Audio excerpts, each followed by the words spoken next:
Roger that.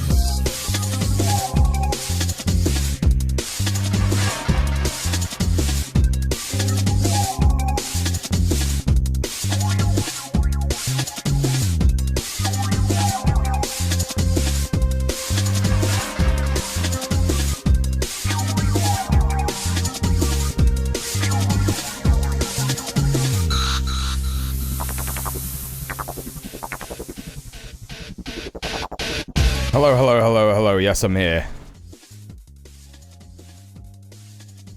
Y'all enjoying that noise? Enjoying that noise in the background?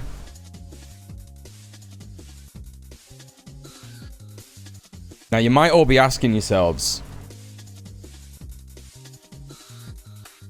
I remember Mule said yesterday that he will be today creating some refreshing fruit juices with his ginger bug that he was telling us all about the other day. And that's probably why he's late. Yeah? That's probably why he's late, right? When in actual fact, the reason that I'm late is because today I have been building this. Now, you're gonna think it's insane, right? So, here it is. Yes. Just kind of see it there, right? Anyone know what this is? What's underneath here? You figure it out? Yes, that's right. It's a it's a bin bag it's not a sex thing. What are you building in there?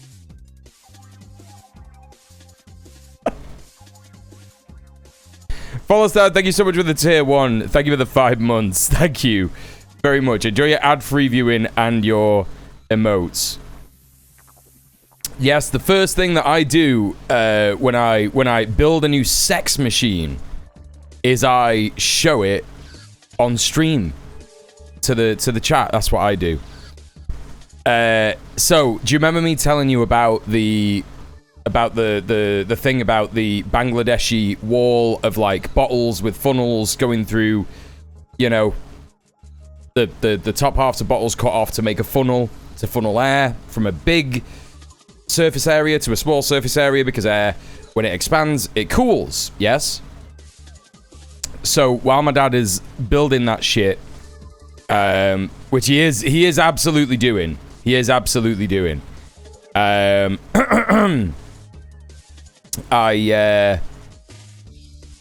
thought I'm gonna give this a try because my dad is out here saying shit like this isn't gonna work, etc, etc, etc, all this kind of. So I thought I'll prove him wrong. And most of last night I was up thinking, how could I do this with the fan? How can I make this happen with the fan? How can I make it work? Can I get like a bunch of funnels and like make like a funnel thing and shit like that? And then I thought, that's really stupid. I'll just wrap the fuck out of it with a bin bag and make some tiny holes in it, right? And then we'll see if it works. The good news is that it does in fact work. And when I've got it here on me, it is very refreshing. Extremely refreshing. Really like it. It's good to have on your body. You do have to have it closer to you than a regular fan because as the air travels, it heats up because the rest of the house is hot, right? So the air just heats up anyway, and that's how that works, I suppose. I don't really understand the science of air that much.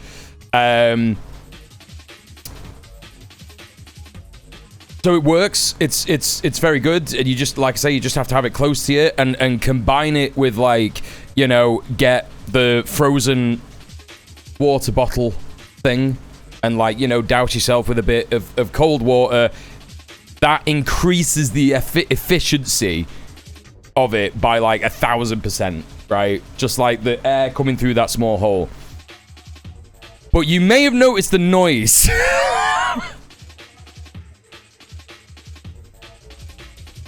I tried very hard. I tried very, very hard You can't hear that. You're telling me you can't hear that? Not even when I'm speaking.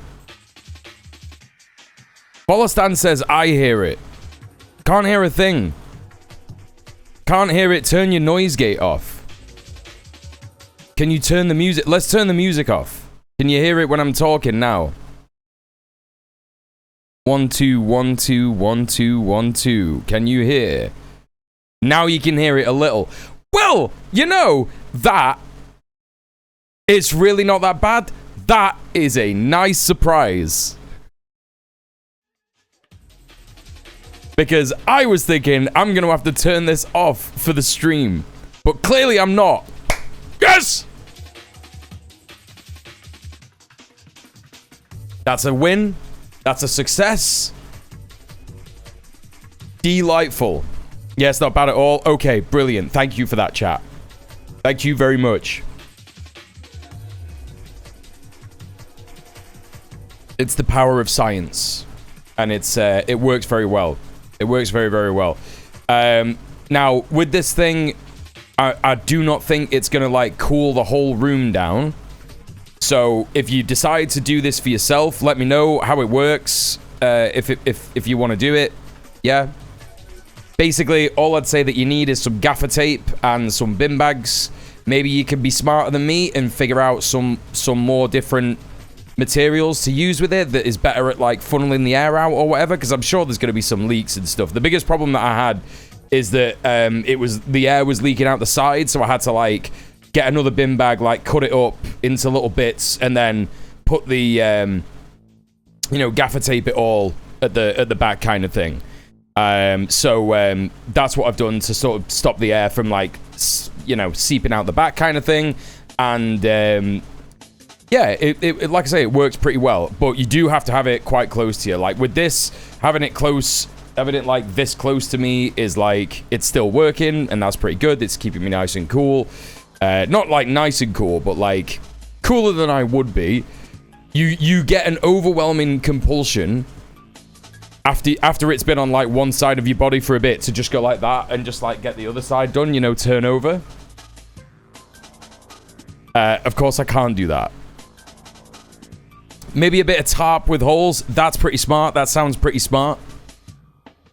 What else do we got? Let's say hi to everyone in the chat. Atomic, Bellatrix, Red Bear, Ninny, Johnny, hello, Follow Stan, Neil, Link, Slick Stick Stuck, Mushy, Anglo Punk.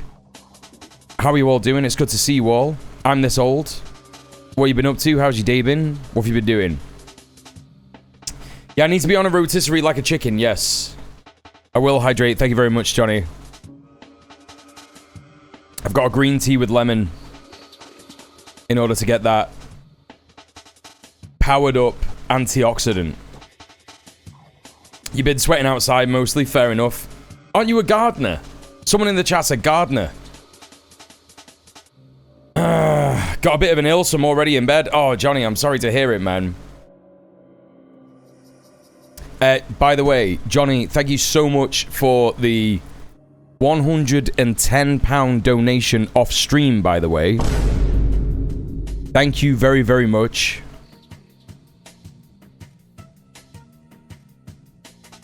Really appreciate that. That means that obviously I don't really have to bother anyone for donations today, which is good, because one of the main things that I wanted to say at the start of the stream today is that I'm sorry that I've been begging for donations in a bit more of an intense and obvious way over the last week. As I said in the Discord, I was pretty surprised and happy that we like hit the dono goal every single day last month when we started doing the new like daily dono goal instead of the monthly dono goal. I was like, oh my god, that's amazing, right? And then obviously like a couple of days this week it's not happened, and you know, it's looked like it's not gonna happen, and then last night we didn't hit the dono goal and stuff, and I was a bit like, oh okay, like, you know, obviously like you're just gonna have days where you just don't hit the dono goal, and I need to just stop being intense about it. I think it's like turning people off, so I'm sorry about that. But yeah, obviously, like, you know, I do get anxious when it comes to money and stuff. But you lot have been supporting me, like, amazingly over the last year. And I just need to fucking chill about it, really. I think that's the main thing. And, you know, obviously, some people come through with huge donos like Johnny every now and then.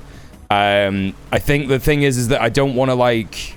I don't want to rely on people doing, like, big donos like that because anything could happen kind of thing. Do you know what I mean? So, like, I do appreciate it, obviously, Johnny. It's very, very generous, but that is why I'm often saying heavy lifters, you know, take a back seat kind of thing.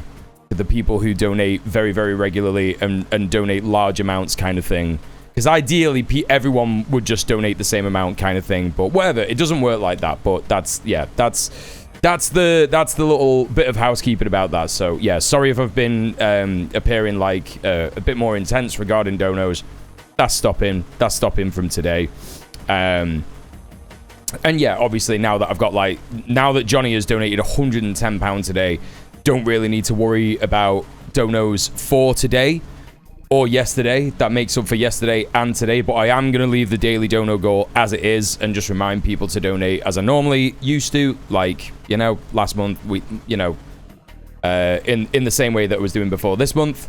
And yeah, that's the plan. However, let's crack on with the stream. Hello B-Rat, how are you doing? Ninny, how are you doing? Did some gardening at the community center. Our potatoes and currants are almost ready. That's so nice. Hell yeah, let's go. I wish they'd sell an Aldi brand coffee concentrate. That'd be lovely in the morning. Coffee concentrate? What do you mean, like freeze-dried coffee? You mean that? Like Kenko stuff? Do they not have that at Aldi?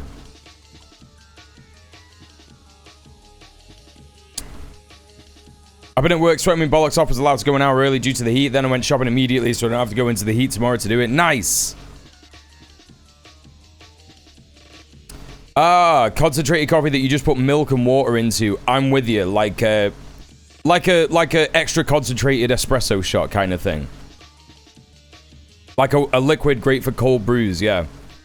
Yeah, I think that's the thing that I'm fucking up because I'm just so addicted to having hot coffee in the morning. They've started to do it, but it's expensive. At Aldi or other place is. B-Rat, thank you for the 95 consecutive streams watched. Nescafe do it, but fuck Nestle. Yeah, for real. Camp coffee is good for concentrated coffee, but loads of sugar in it. Camp coffee.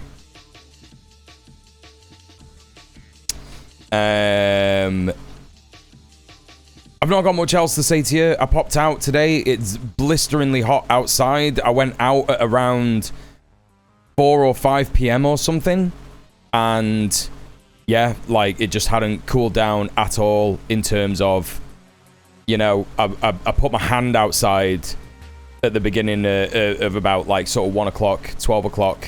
I woke up about 12 o'clock. And it was like, yeah, that's insane. It's so hot outside. What the fuck is going on? And then I went outside and it was like, still not changed. That's the same amount. Let's have a look at the Met Office. What's going on in Manchester? Heat-wise, temperature-wise. I'm so impressed that you can't hear this shit. 33 degrees down there. Fuck me. South London, yeah. Let's have a little look.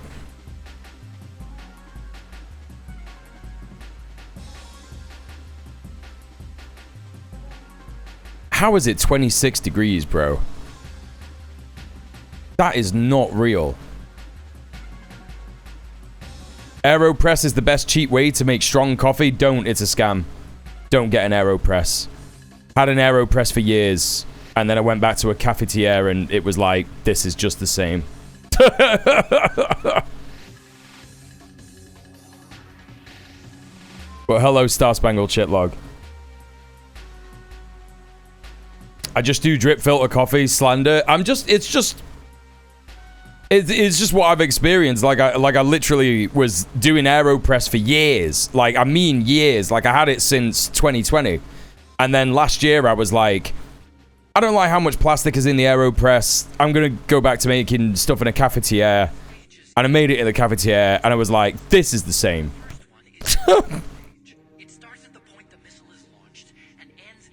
So that's just my experience. My experience. Maybe I was doing it wrong.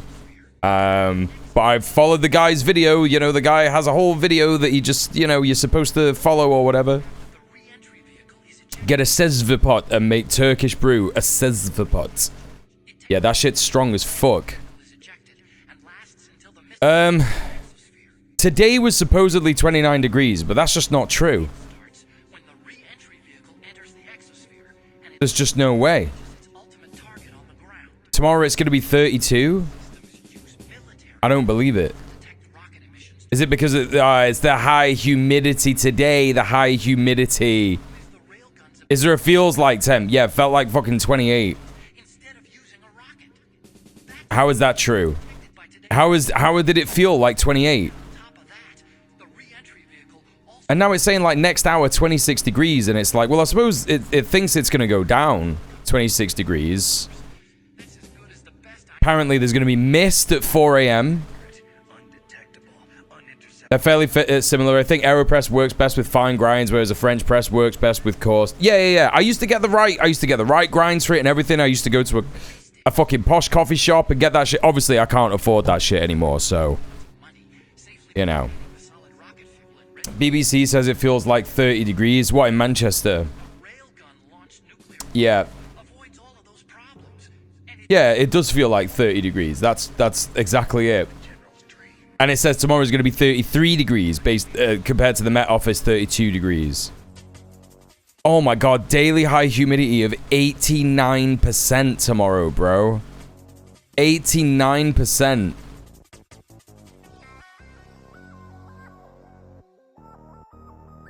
Fucking swamp time. I'm gonna be fucking literally just like... Just stood in front of this, just like... Fucking dousing myself in this water every like 2 minutes. Keep an eye on UV index as well. You can get sunburnt real easy. It happens to be a thin ozone layer day. Yeah, look at my farmer's tan. You see that?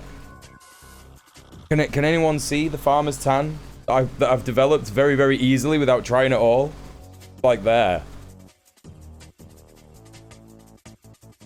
I promise it's real. It's not showing on the cam. I can see it on my monitor. No? Oh, okay. Well, whatever. I'm not that arsed. It's definitely real. Yous are all just... I don't know. You're all just pretending.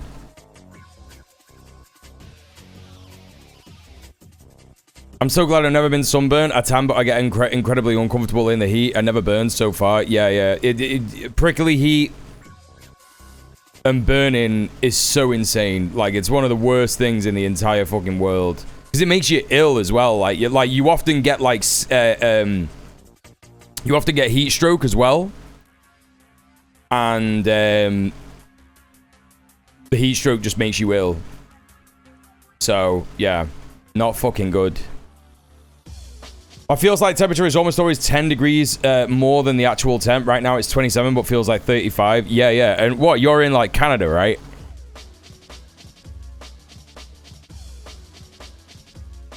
Burnt my legs before. More careful these days. It's literally your skin offing itself to stop it from going cancerous. That's incredible. I didn't know that. I had a very mild heat stroke a few years ago. It felt like having an anxiety attack for days. I can't imagine a severe case. Yeah, like, I went out in Liverpool one day in, like, 2015 or something, and we were drinking all day. And we were just, like, outside and fucking around, like, obviously drinking, like, no water.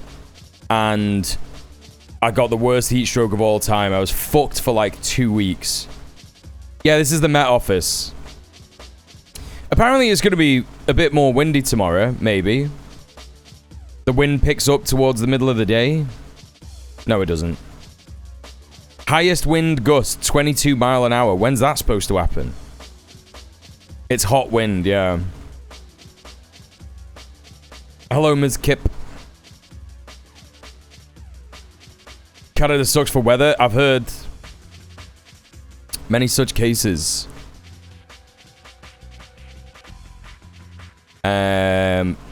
Have we got Melp? Since Johnny did the big donos, we'll have Melp cam on for the rest of the day. Let's fucking go. Let's hear it for Johnny in the chat. Where's the right sound effect? There it is.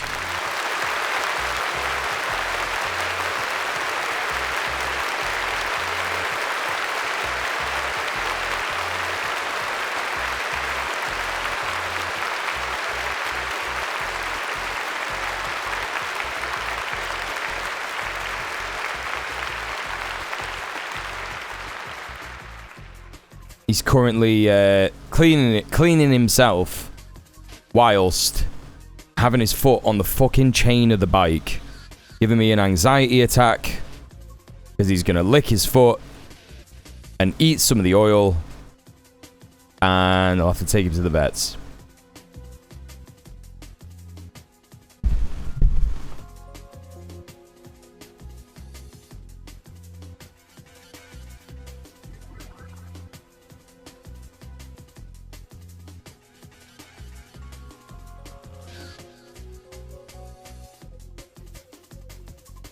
He's in the wheel gulag.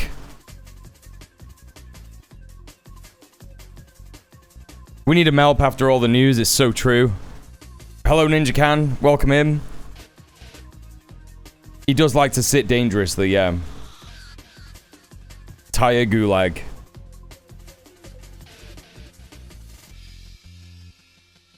Right, should we get started, chat? You know me. I didn't really want to talk about the Platner stuff. I thought it was a really embarrassing display, obviously, of some of the worst parts of electoral politics, particularly in the USA. And I've made my take very clear. When you have everybody from extremist, purist, anarchist, armchair communists, all this kind of stuff, saying things like, why Platner? Why are these people supporting Platner? Yada, yada, yada, this, that, and the other. All the way to just, like, regular centrist liberals saying, like, this guy's a terrible candidate. It's like, yep, this guy's not a great candidate. Why is there, like, a subsection of people who have been bigging this guy up? And I know that even though there's been a bunch of people saying that stuff, asking me, like coming in here and not really asking me, more just like asking rhetorically, my answer to that, why are these people supporting this guy, has been, hey, look at where we are in the Imperial Core. People are going to latch onto candidates in electoral politics, and they're gonna see past a couple of things because they have a good policy on one or two things. This is the state of things in America, and you're gonna get people in Maine who are gonna vote for the guy, and that's how it is, and it sucks, and that's the way it is, but that's why we organize. That's why we go outside. That's why we speak to our neighbors. That's why we join tenant unions. That's why we join trade unions. That's why we join anti-ICE groups. That's why we join anti-raid groups. And we do things in order to have conversations with our neighbors. And if we want to actually get involved in electoral politics, you organize within electoral politics groups pushing it to the left.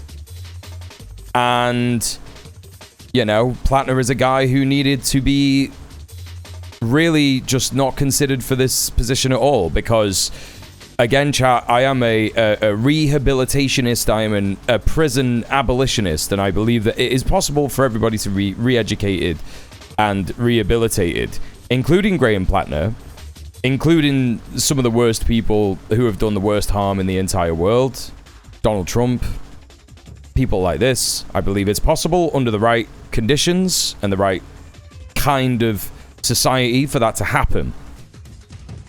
But guess what?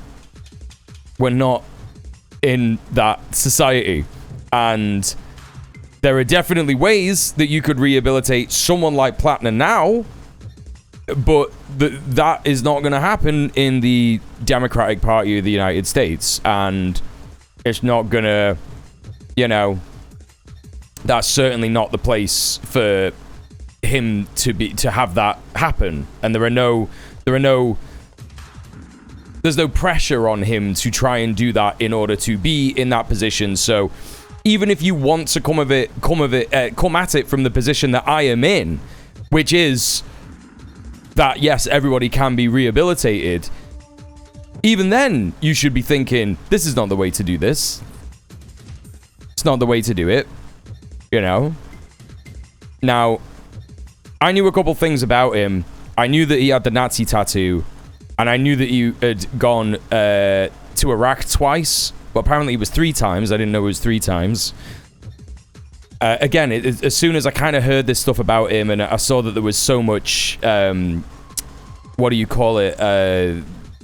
You know, discourse around him, I was like, this is just bad. This is like a bad guy, right? Oh, it wasn't 3, it was 4. Right, okay. See, you know, more and stuff comes out about this guy, right? I also knew he was a guard at Abu Ghraib, and when I was hearing that, I was like, sure, I understand that people think that someone like that can be rehabilitated, as I've just said. I believe that that's possible as well, despite all these things, etc., etc. But again, this is not the way to do it. This is not the place to do it. He shouldn't be in public life, I don't think. I don't think that that's something he should be doing, especially running for electoral politics positions of power. I think it's a bad idea. And so I didn't even know about the previous allegations of sexual assault and harm that he had. And then people were apparently saying that that wasn't credible and stuff, which is obviously a really stupid thing to be saying, because when it comes to stuff like that, you certainly can't sit there and say this never happened, and you know, you certainly shouldn't be saying this isn't credible, etc., etc., etc. Graham Platner is not just is not like a marginalized person who is having some kind of cancel culture campaign weaponized against him in order to ruin his life, right? He is a cisgender, white, heterosexual man, and he is running for office and is also a Marine, a veteran, and all this stuff, and he's like, you know, he's in a position of power. And when you look at, what's her name? Is it Jenny Rakako? I can't remember her name or how you pronounce it, but when you look at the things that she was saying about him and her decision as to whether she should say something about this, and that the thing that was preventing her from saying something about this is the fact that she liked his politics, right? And that sucks, right? That really fucking sucks. So, you know, I think that the previous stuff that came out and people just immediately saying that's not credible, this, that, and the other, yada, yada, yada, that's obviously completely awful. I don't know who has said this, and I'm not interested in, like, turning around and being like, these people are evil, yada, yada, yada, this, that, and the other. I don't know all this stuff. I don't know all your wee daffy pals. I don't know who's said XYZ on this stuff. And I'm not, like, interested. And I don't think that, like, it's tough to expect people who have done these things to just turn around and be like, oh my god, I'm so sorry, I really fucked this up, yada yada yada. Because the kind of people who say those things are the kind of people who just, like, won't do that, right? So I don't think that we should be expecting these people to do this. That's regrettable. It's up to you how you feel about people who have done this. I'm not going to tell you to, like, never watch a guy, or, like, never support a person, or never do that, never do X, never do Y, never do Z. I just kind of don't believe in that kind of rhetoric or talk or whatever. It's not for me to say. You've got to make your own minds up about who you watch or whatever, right? And I'm not Jenny Rakako, so I can't sit there and be like, I think Jenny Rakiko wants Hassan to do X, Y, and Z because, like, we don't know. We don't know that. We don't know what she wants, right? Or any of the other women that he abused, right? So, I'm not going to sit there and do that. But what I will say is that Ryan Grimm is a fucking idiot. And I've been saying this for a long time. The reason that I'm focusing on Ryan Grimm in particular, and again, I'm not saying never watch Ryan Grimm again, never support him, never do anything, never watch Drop Site News again, yada, yada, yada. I don't believe that. The reason that I'm talking about Ryan Grimm today on the stream is because I just do not understand how Drop Site News can just carry on after all of this stuff. And that's really depressing because Drop Site is a extremely reputable source for anti-imperialist news, stuff about Gaza, stuff about Iran, all that kind of business. And that's why it's really upsetting. That's why it's really fucking annoying. And we're going to have a look at this video on Breaking Points, where Ryan Grimm basically goes through this stuff that he seems to have seems to think that he has, like, pulled out some mega trump card to be like, this woman is lying. And the thing that he's pulled out is a wet turd. And you'll see what I'm talking about when we watch the video. But we're going to take a look at that. Hello, DJ Cells. How you doing? Welcome in. Getaway, how you doing? He lied saying he wasn't in Blackwater. That's crazy. I didn't know that. Put a photo with his Zionist brother-in-law standing in front of his own fridge with a Blackwater magnet. Yeah. Giving Trump free ammo against everyone left of him. I don't think. I think that would just. That's just going to happen anyway. I do think it gives him an extra thing to say. He was already saying stuff about the Nazi tattoo, right? He was like, the Democrats, they have a Nazi, which was just insane. Like he's gonna glob onto everything anyway. So I don't think, you know. It will be insane to hear Donald Trump be like, can you believe they've got a rapist in the Democrats? Because first of all, yes, I can believe that. Second of all, what, you know, anyway. That's my take on that. One of his previous girlfriends was pretty far right. It's no real surprise that Platner also was, yeah. To defend that view, the first accuser was a GOP operative who worked to get Brett Kavanaugh appointed, and their accusations about him being overly physical not nearly as bad as the latest accuser, who also had a lot more time corroborating evidence. I just don't think that that's a good position to be in.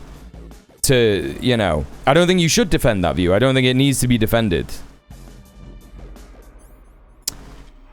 One of his Reddit comments was bragging about how his unit got told to stop firing mortars into a nearby town, killing civilians, so they got modified grenade launchers and did it that way. Oh my god. Ryan Grimm has been an idiot forever. This is the thing. I think this is the thing that we need to remember about Ryan Grimm, is that he doesn't represent all of Drop Site. And does he believe in lab leak theory? That's bizarre. Drop Site removed the post with Grimm's garbage. There you go. Obliterated their credibility. In some people's eyes, yes. I personally have never taken anything seriously that Ryan Grimm has done for Drop Site. Hey, Agathor, how you doing? Marcoots, how you doing? Seeing Drop Site fuck themselves like this really makes me hopeless. Well, I think that that's a bit of an overreaction. Because you have to remember that Ryan Grimm is part of Drop Site. And we don't know how this has happened, right? We don't know whether Jeremy Scahill is sat there going like, yes, go on, Ryan, you tell them. Or any of the other great journalists in Drop Site News. Ryan Grimm could have logged on to the drop site Twitter or whatever it was, however he did it. I think it was on Twitter, right? And made the post and bigged himself up and all this kind of stuff. So, first of all, I wouldn't say you should let that make you hopeless because of drop site. Also, you shouldn't just be hopeless just because, like, one journalistic outlet is, you know, has done a reprehensible thing. People do reprehensible things all the time, and, you know, they have a chance to redeem themselves, and they should try to redeem themselves. I think that that's the right way to see this. Grimm claiming to be a proper journalist when he obviously is not in this case, no. He directly compared gay candidates and homophobia to Graham Platner and anti-white racism. Wait, what? Who? Hey, McGinn, how you doing? Trump actually started defending him? Who? Platner?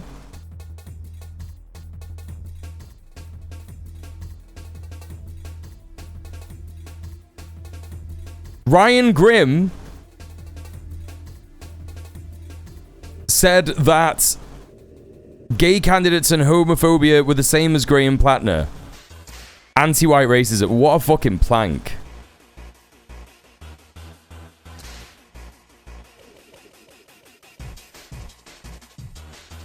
I don't think Ryan Grimm being a fucking prick like this will affect Jeremy Scales' journalism. I don't think that's how that works. I think that Jeremy Scale is probably having the most stressful 24 hours of his life. And, you know, wondering why he made this fucking decision. Hey, Beanie Gaby, how you doing? I didn't know Ryan Grimm, but Klippenstein disappointed me, yeah? I mean, we could talk about Klippenstein, right? Klippenstein is just out there being like, I don't apologize for having backed Graham Platner. And I don't apologize for having, you know, what do you call it? Discrediting these previous allegations of abuse, right? He's saying quite openly, I don't care about that, right? Which is, to be frank, obviously reprehensible, but more respectable just by technicality than what Ryan Grimm has done, because what Ryan Grimm is doing is desperately trying to, like, poke holes in this thing. At least Ken Clip has just gone, I don't give a fuck what you're saying, fuck off. And it's like, all right, well, you've made that clear. You've made that very clear. So, there you go. You're a twat. With Ryan Grimm, it reeks of, like, cowardice, desperation. Like, why do you care, bro? Like, why do you care so much about Platner? It's insane. Why do you fucking care? And, you know, what we've got to remember, I guess, is that, like, well, this guy's a liberal, right? He's a fucking liberal. So, you know, what can we expect? He's part of a very, very good news outlet, but he is still a liberal. And sometimes people are on a journey and they want to, you know, they want to grow and they want to learn and they want to do stuff and this, that, and the other. And,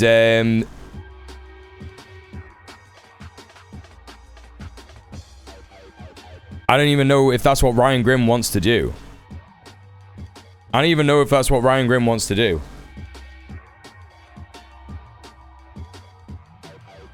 Similar to liberal Zionists and Kahanists. No, he's just a liberal. This is what liberals are. This is what people in the neoliberal center who engage in electoral politics in a way that is like, this is the only way that we can possibly win. That's what a liberal is. Hey Trunks, how you doing? Ryan Grimm is transphobic already. He's against trans people in sports. I've already been on the fuck Ryan Grimm train. Yeah, same. Trump responded to the allegations against Platner by saying, well, people lie. Insane. Insane stuff. A lot of American leftists proving my joke I made the other day correct. If American leftists got deported to the UK, we'd have Supreme Leader Ed Davey. We wouldn't. We would have Supreme Leader Kemi Badenoch, because liberals are all conservatives, and they would love the Conservative Party.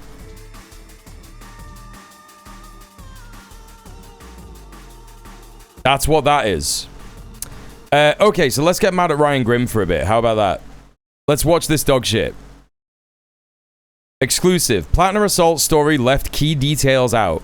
And CNN omitted a key detail from its reporting around the Graham Platner sexual assault allegations we have learned. Let's take a listen to how Jenny Rasicott, the accuser of Graham Platner, described how the evening began in her interview with Jake Tapper on CNN. It was a night where him and I were texting back and forth, and he had taken something that I said as an invitation, and that's not how I meant it, and I quickly clarified, and he sent a message back indicating that he would come over, and I said, no, don't come over. Like, I'm not in the mood, don't come over. Yeah, okay, first thing, it's got fucking Me Too down here at the bottom, right?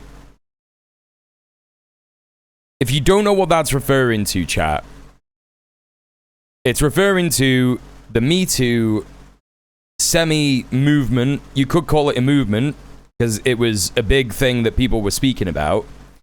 But it was mostly online, and it was women who were coming forward talking about abuse or rape or sexual assault or sexual harassment that they have suffered at the hands of powerful men. And it was in order to highlight how widespread that kind of stuff is, right? But right-wingers started to say things like, oh, he got Me Too'd, right? As in a, what would you call it? Like a descriptor, or it's like a verb having something done to him. He got Me Too'd. And it basically means, like, someone accused him of rape. Like, yeah, like targeted, like cancelled. Using it as a verb. Yeah, thank you. And Ryan Grimm and Breaking Points having that down here, just like that, is fucking crazy, man. It's absolutely fucking crazy. He might as well be a right-winger. I don't even know what the point of, like, pretending to like the Democrats is at this point. Yes, the whole false accusation thing. People love to say Me Too'd. It does imply that the accusation is false. Like, that is something that should be said, right? And Ryan Grimm just immediately going with that and framing it like that is just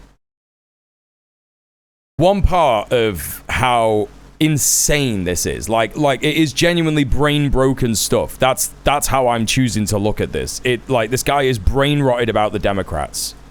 And I was more stern with that message. And then I didn't hear back from him. So I thought that meant he got the message or gave up on it or whatnot. Okay, Sagar, so there was no follow-up from Jake Tapper. Mm-hmm. If you listen closely there, that she said, we were texting back and forth, and he took something that I said as an invitation to come over. They'd been dating off and on for about 2 years at this point. The follow-up from a normal person at that point is, what did you say? What'd you say? Right. Like, what was the thing? I don't think that's a normal follow-up. I think that when a woman is being extremely vulnerable, or anyone who is being extremely vulnerable and telling you about something that happened to them where they've been harmed, particularly sexually or through violence at the hands of a man, I don't think it is normal to be like, well, what exactly did he say? Right? Because the way that she's described it should be enough. It should be enough to say, she said it was something that he thought was an invitation, but I said to him it wasn't, right? So it actually doesn't matter what she said, because she clarified that it wasn't an invitation. So even if she said, please come round and fuck me now, or like, God, I want to get fucked, if she said after that, I don't want that to happen, that's all that matters, yeah? But guess what, chat? That isn't what she said. This is just fucking insane. Hey, Soph, yeah, we're not specifically talking about Platner, we're talking about Ryan Grimm.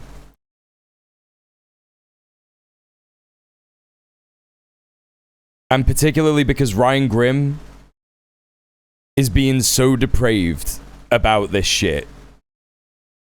So, you know, yep, she could have changed her mind. It doesn't matter. Stuff like that Ryan Grimm is talking about, where he's like, oh, we need to know the fine details. It's like, not really. If she wants to go to court, if she wants to prosecute him, that's where all that stuff comes out, right? That's what that's for. At this point, this stuff doesn't really matter, yeah? In terms of what exactly did she say. But guess what? We're going to find out what she said. You said to him that he misunderstood. Now let's take a look at how Politico reported this. This is D8. This is how Politico first reported. So Razacote told Politico she connected with Platner on the dating app Bumble in 2019 and had consensual relations with him prior to the night he allegedly assaulted her.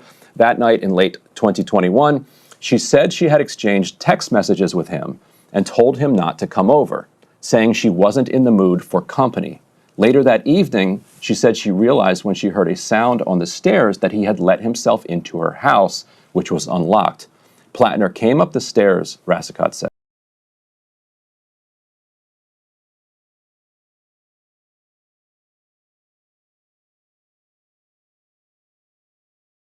Sorry. How can you, when you're reading this, and it says he let himself into her house.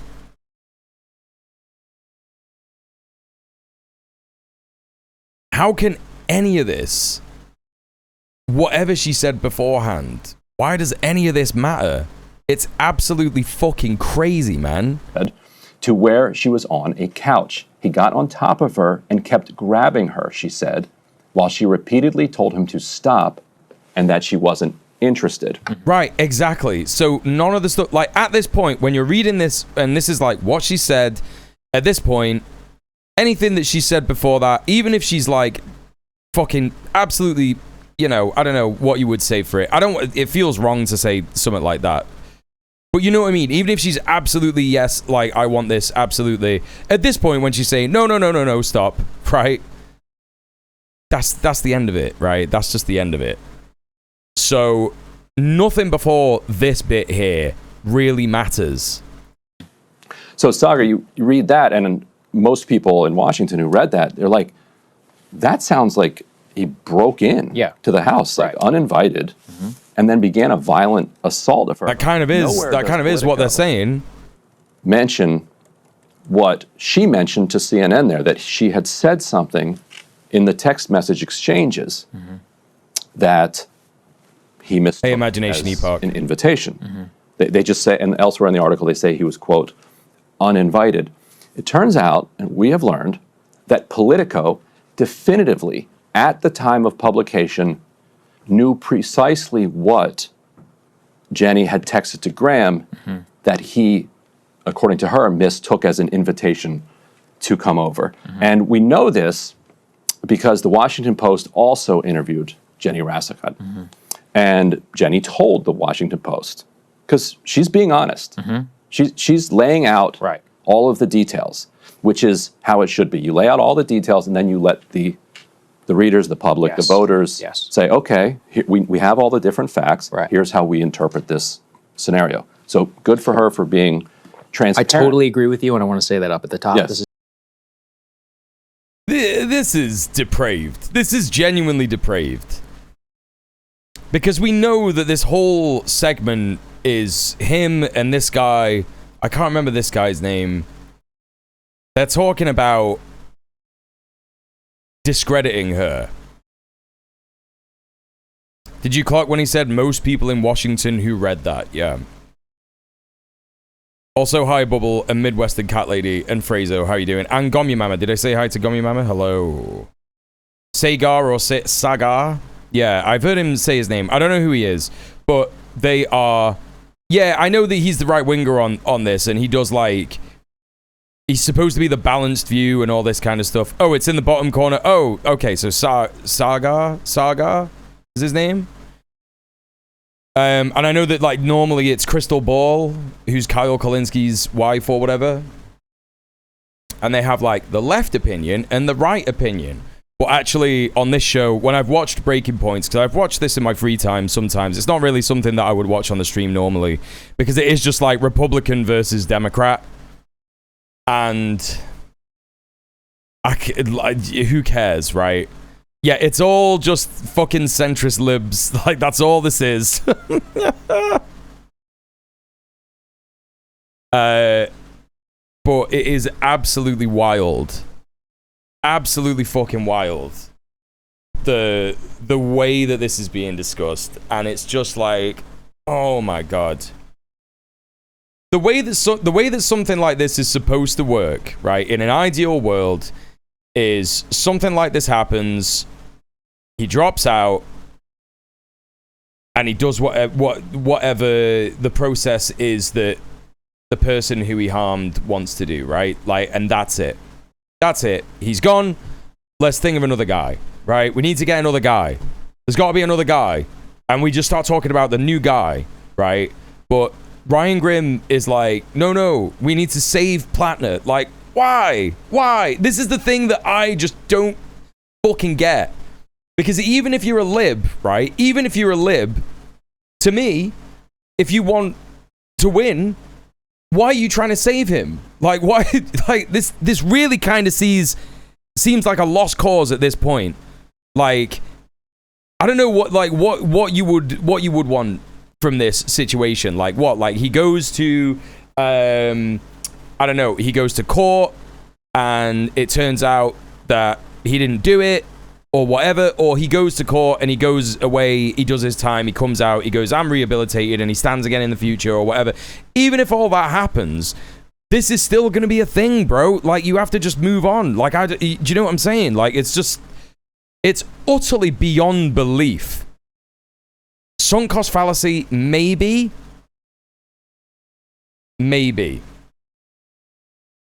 Or, I don't know, maybe Ryan Grimm is like, something about me is going to come out in the future, and I need to change the narrative about how this stuff should be approached. There's in no way an attack on her. This is about how I believe that the media has handled this story. She was truthful from the beginning about this. She doesn't. Right. She doesn't have the text messages anymore.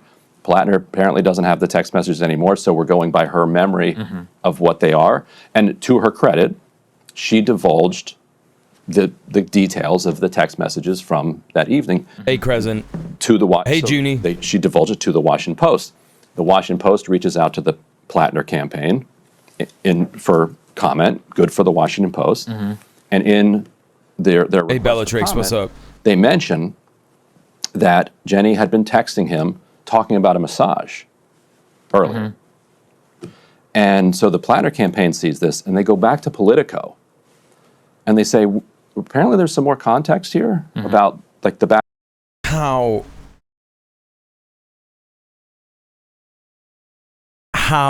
dude? How is that more context?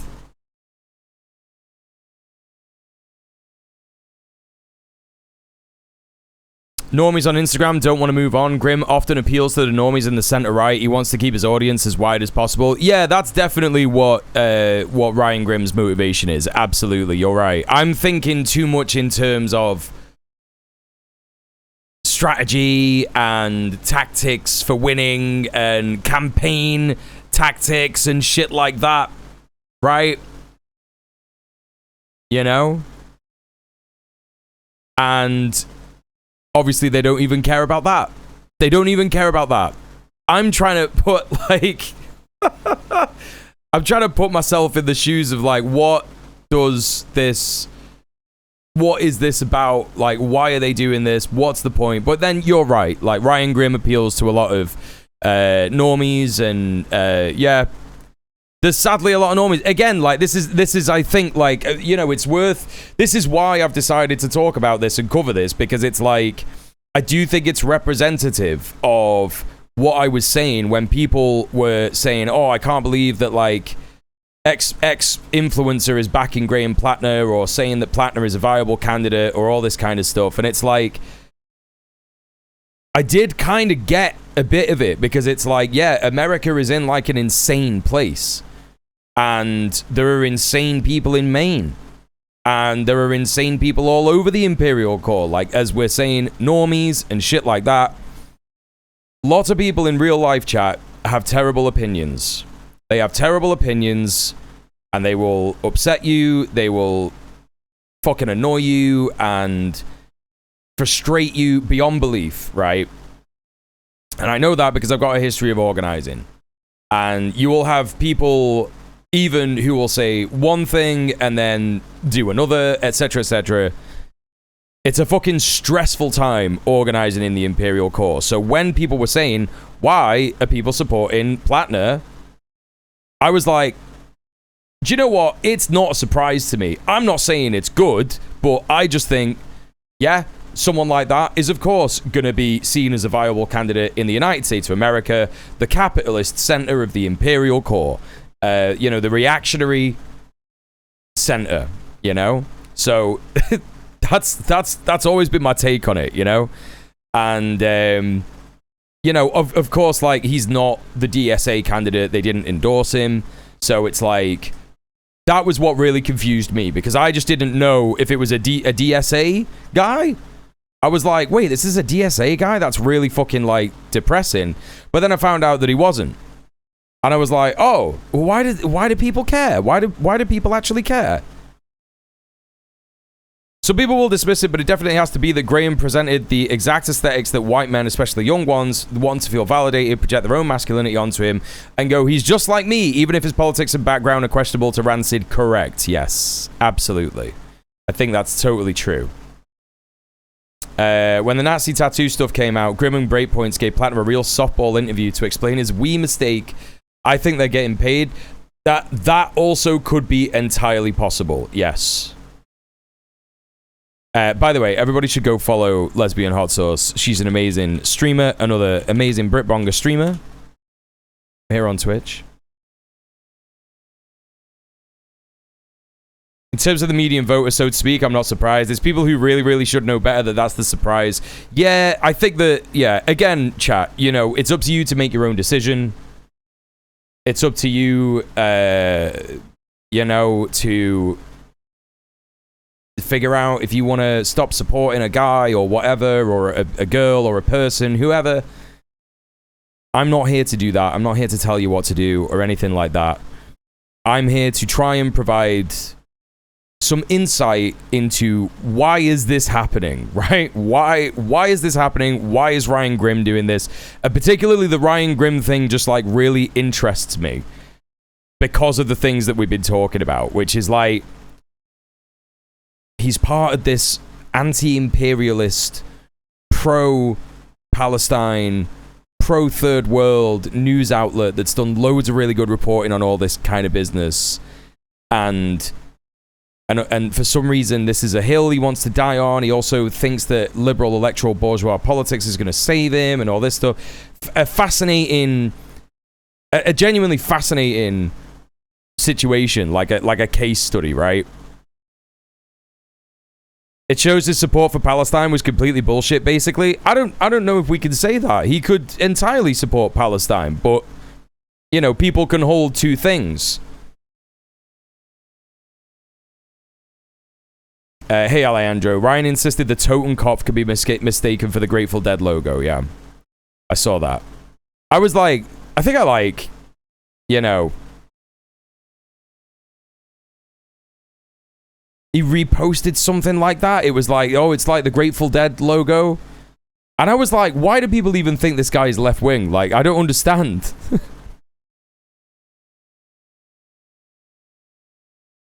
I don't understand. Hey, dirt or bust. He's been sus for years, and now he started to reveal it with this essay and Nazi apology. Yeah, absolutely. Debate streamer aesthetics, personality, and politics. Yeah, 100%. I guarantee Graham Platner watched Vosh. 1000%. That's such a good bit of insight, Soph. This whole Platner situation also should start a conversation about anti-war doesn't necessarily mean anti-imperialist. Yes, correct. Being anti-imperialist, being a third worldist is so much more. And yeah, well, I think that it's definitely representative of what is going on in America. There is this like, there are a bunch of people like Ryan Grimm whose mind has been like broken by Palestine, right? By he's seen what's going on in Palestine and he's going, this is clearly, obviously awful. Why are we supporting Israel? This is terrible. We need people in the Democratic Party to be against this. And he's not joined up the dots that like people in the Democratic Party are part of this. And well, he has to a degree, but he's not like, he's not really done the work to, you know, sort of like pick apart the propaganda in like a different way. Right? He wasn't even anti-war, he was anti-pointless wars. Yes, exactly, yeah.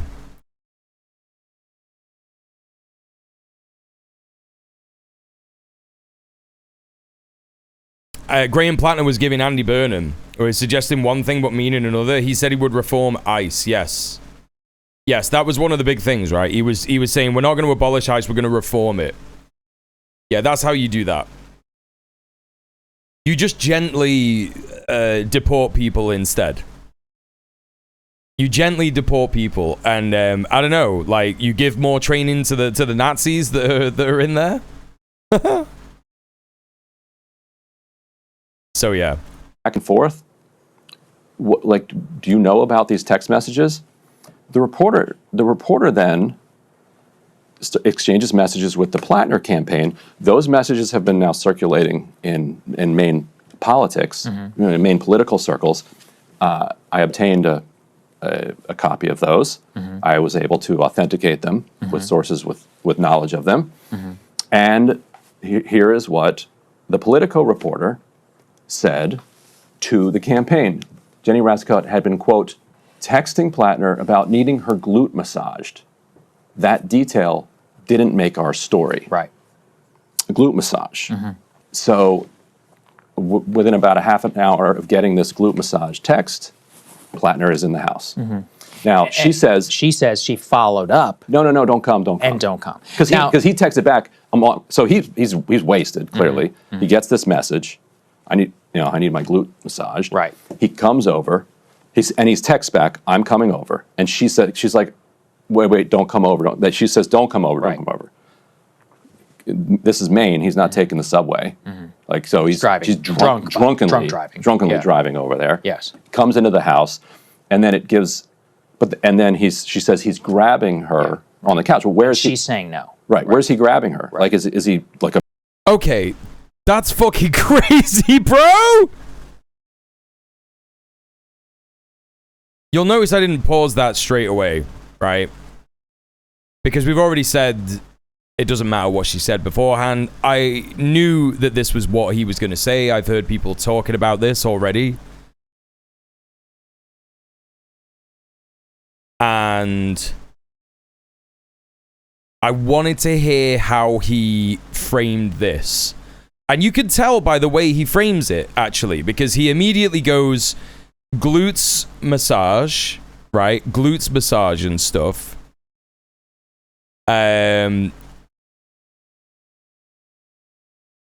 What does that mean?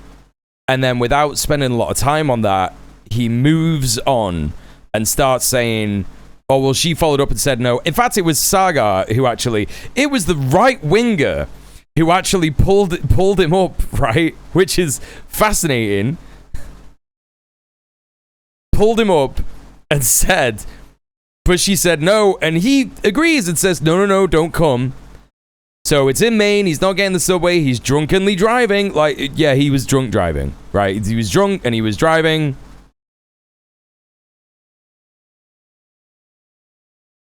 I don't know what you're trying to say, dude. I don't know why does it matter, the difference between like drunk driving and like drunkenly driving? I don't understand.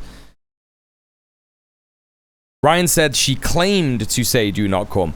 This is the thing, right? This is the thing. It doesn't do anyone any favors ever to talk like you are a barrister. You know, when you're discussing this stuff, you know what the facts are. Like in terms of like the facts are like what she said. Yeah, what she said. And that's what matters in this story, is what she said. Not like the extra sort of like things that like aren't said and what could have been said and blah, blah, blah, and all this kind of stuff, and the potential, like, you know, what is he trying to do? Is he trying to scry into you know, oh well, actually, like, you know, I know about these kinds of situations, and what happens in these situations is blah, blah, blah, blah, this and the other. I promise you, man, you don't need to do that. Don't go into the YouTube comments on this vid. I was planning on showing you some of the YouTube comments. And that's not to wind you up or anything, Chad. That's just because we need to know what we're up against in terms of what the general kind of public think and say about this stuff, right? Because particularly as men, right? Particularly as men, it is our duty, when other men are saying stuff like this, to go, shut up.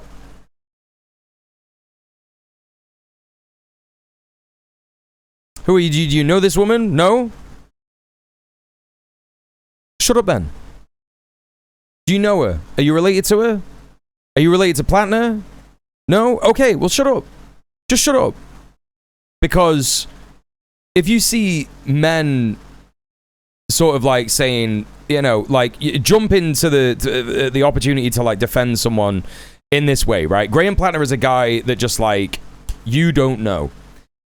What that shows is male solidarity, right? Male solidarity that men have with each other, yeah?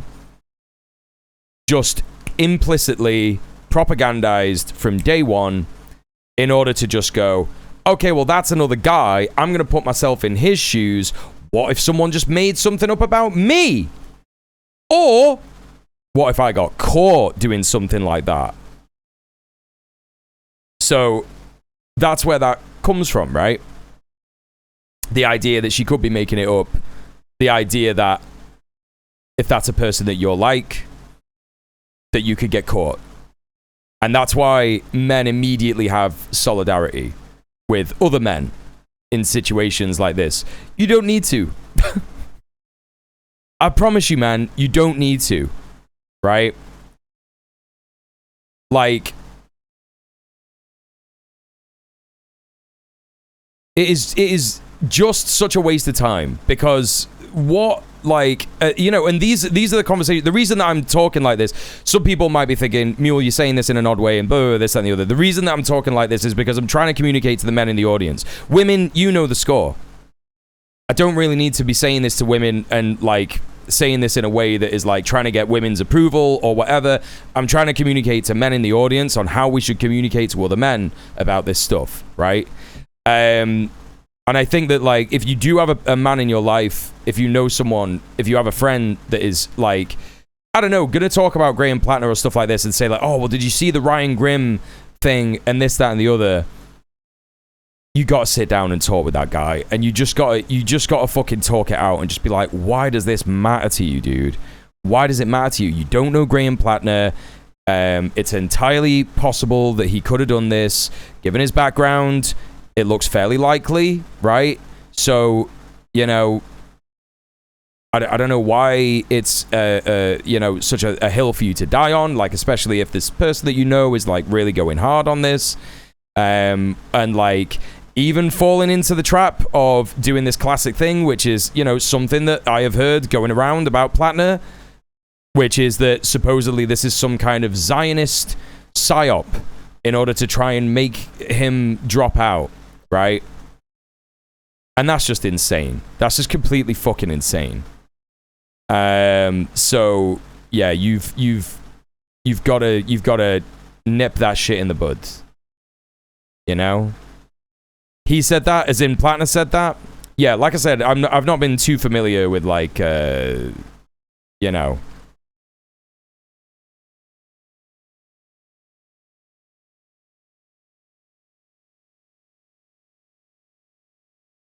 any of that stuff. He's done a video apology Why, is he a YouTuber?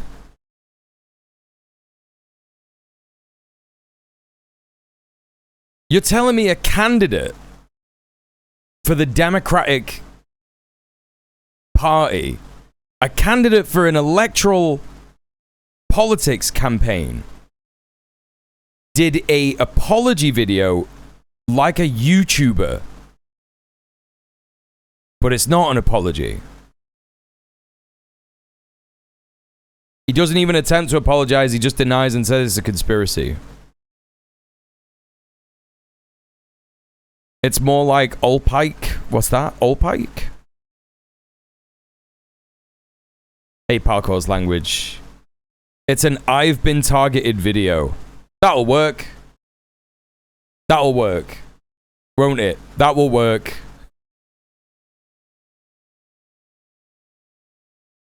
What is he thinking? That's fucking nuts. That's actually nuts.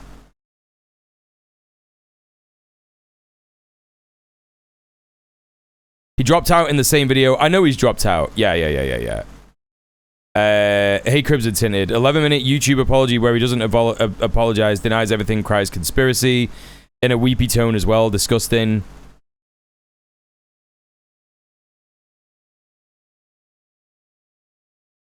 Exactly the same vibes as the first apology explanation of the tattoo. He did an apology explanation of the tattoo? He did a video of that? He's like a terrible Mamdani.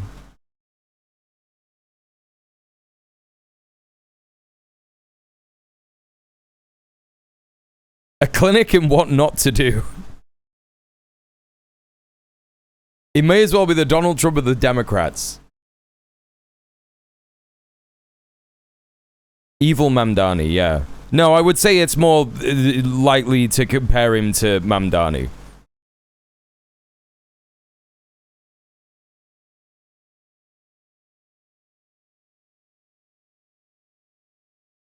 I just, that's what I mean. It's so unbelievable, Alejandro.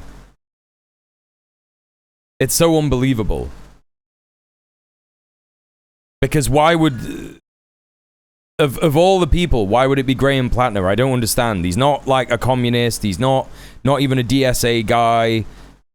He's just like an entire liberal kind of thing. And I know that he was anti-APAC or like anti-Zionist or whatever. But it doesn't feel like that's something that the Zionist lobby would feel they would have to do.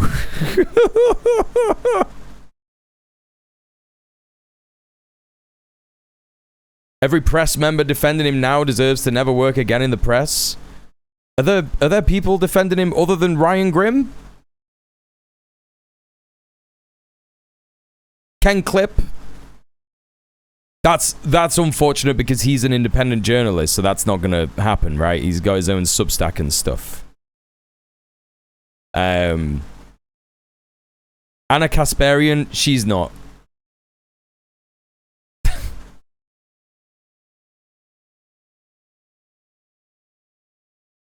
Kyle, I'd still vote for him if he sexted my mum. He's not a journalist. He's not press. He's a fucking YouTuber fucking weirdo. Who had Vorsh on his stream. Who had Vorsh on his, what do you call it? He had Vorsh on his YouTube channel. Hey guys, here's a pedophile. That was funny as hell. I was like, what the fuck's going on there? I knew that he was doing the dark woke shit. And I didn't know that he was getting Vorsh on the street on his fucking show. I was like, what the fuck is this? That's so insane. No, this is the thing. Like, these aren't members of the press. Cribs and Tinted. These are YouTubers and stuff.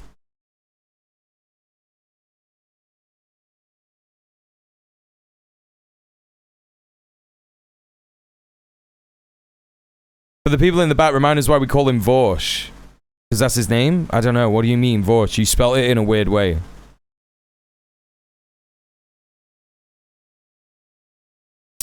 Okay. Well, let's carry on with this. Insane stuff. I don't think we'll have to watch all of it, but I do want to hear what else he says. And yeah, hopefully this could be like a lesson in why you should never do this, even if you're not a journalist, right? Immediately starting like the glute massage or whatever. Right. Anyway, with the Washington Post, to its credit, included a version of the detail. We could put up Washington Post at D7. One night in November or December 2021, she said she texted him to say that she could use a massage.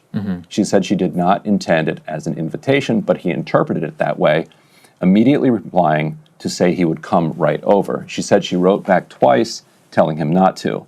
The Post was not able to review the alleged messages. Right, and like, you know, the mad thing is that fuck the Washington Post, yeah? Fuck the Washington Post. It's a horrible rag. But the reason that this was picked up by the Washington Post, even though it does all kinds of neoliberal imperialist apologia and shit like that, the reason that they've got this in this fucking outlet is because they've done a bit of journalism and gone, yes, this is enough information for this to be a thing, right? What Ryan Grimm is counting on is people's distrust in the mainstream media in order to discredit these accusations. Which is insane, because the Washington Post is evil, 1000%, Bezos' outlet and shit like that, but there is nothing in here that makes any of this okay, or that it's like a false accusation or anything like that. If your girlfriend says that, you follow up with like at least 2 more messages to clarify before going to her house. Yes. I think he literally says this is why people don't trust the MSM. And you see, chat, this is very similar to us trying to make sure that the anti-Zionist movement does not get infiltrated by genuine people who hate Jewish people. Like Bad Empanada and all of his fucking freak followers, yeah? This is very similar to this shit. And in a same kind of vein, Ryan Grimm is trying to tag on to the distrust in the mainstream media on the left and using this as a tool to make apologies for Graham Platner and try and imply that this is some kind of op. You know?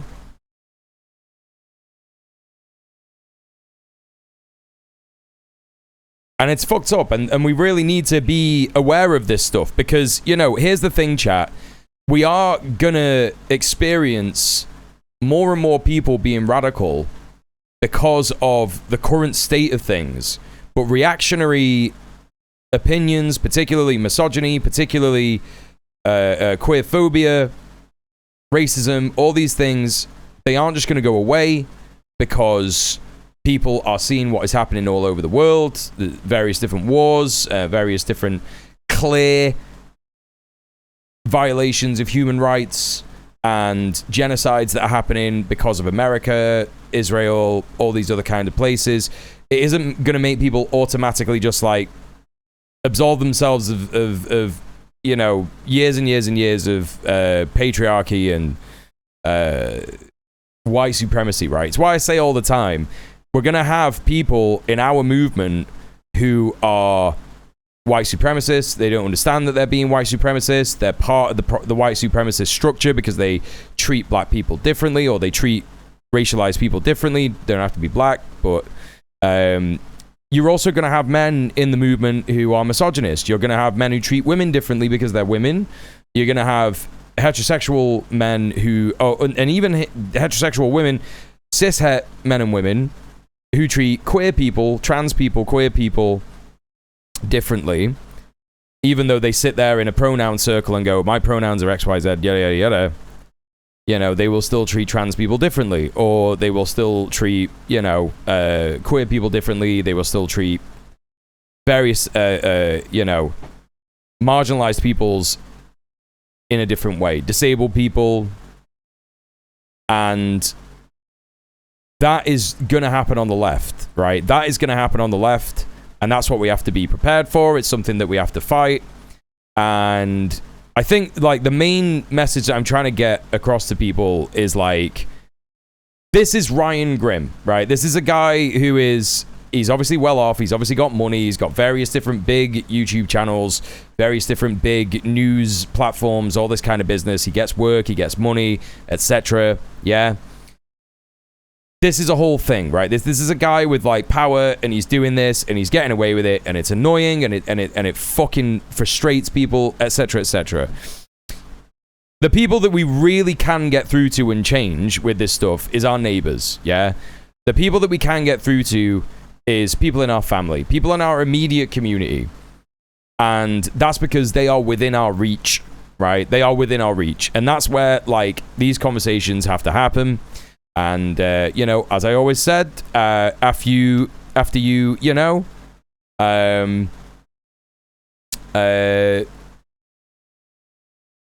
I always say, if you are a white person, you should be speaking to other white people about their racism, right? If you are a man, you should be talking to other men about their misogyny, their queerphobia, etc. If you're not disabled yet, you should be talking to other people who are not disabled, talk to people about their ableism, right? That's what you have to do. And that's where we can have the impact on the ground in grassroots movements, yeah?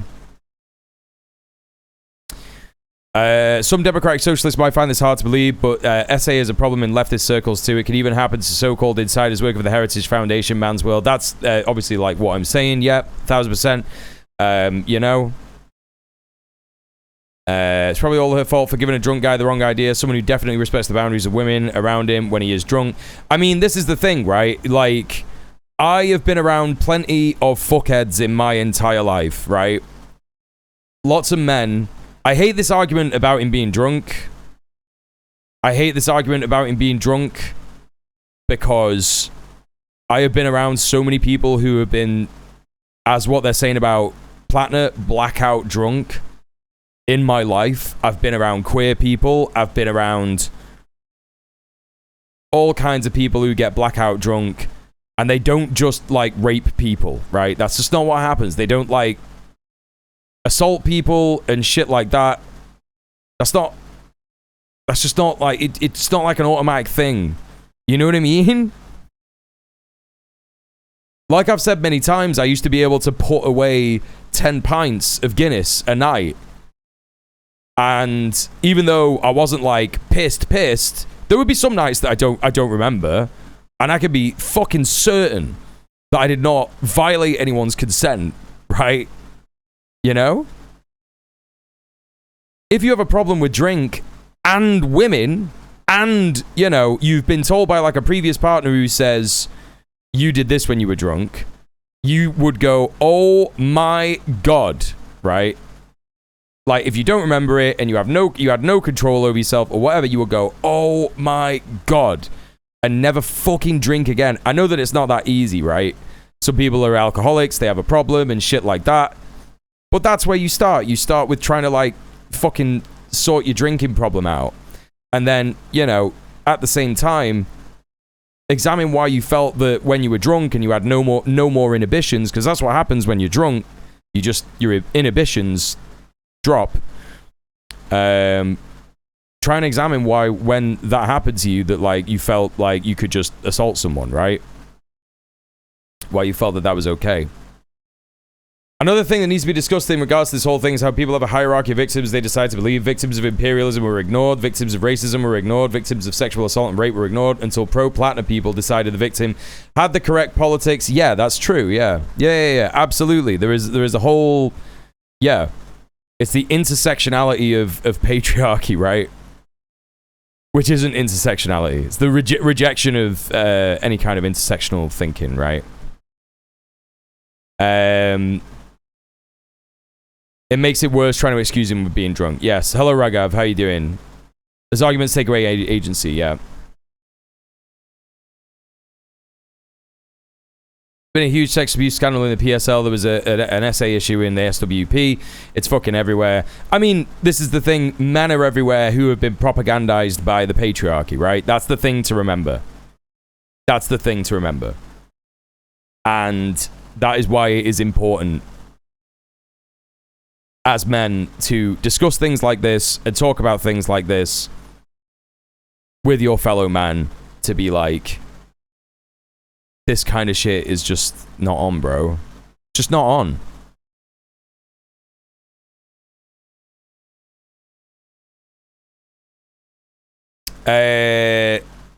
Not even know words. Therapist stuff. Yeah. I'm a sober alcoholic.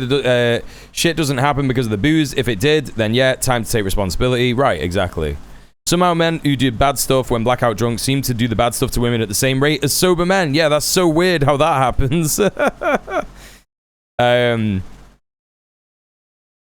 it was just the alcohol, why would they not assault men as just as women, as much as women? Correct. Yep. Having correct policy is why so many progressives loved Platner prior to this week. Right, but he didn't.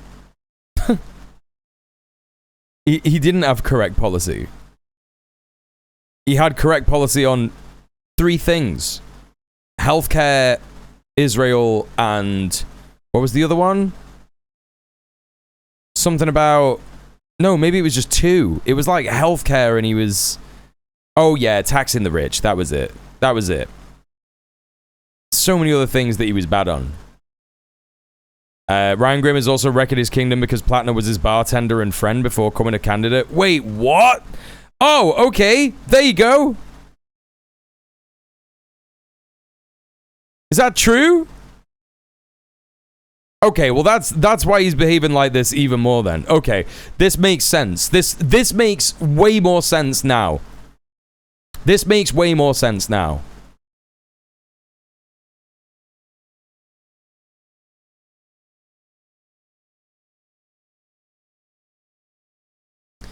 He barely had any correct policy. Even when people bring up this Palestine thing, all I can find is pulling funding out, but not like stopping it. He seems to be fine with the US military, yeah.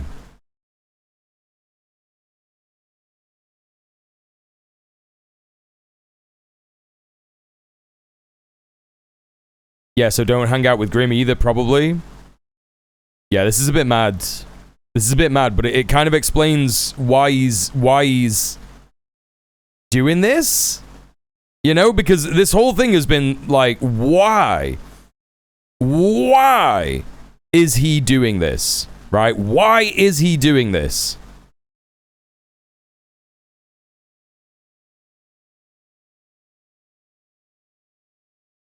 Like, I just don't understand. I simply don't understand. But now I understand more. Fucking hell. Independently verify them. Marasco said she later deleted them soon after the incident. So they didn't, post didn't include the glute part, but did mention the massage to their credit. But because the political... Why does the glute part matter, but the massage part deserves credit? It kind of doesn't matter where the massage is going to happen, man. Published first. Nobody...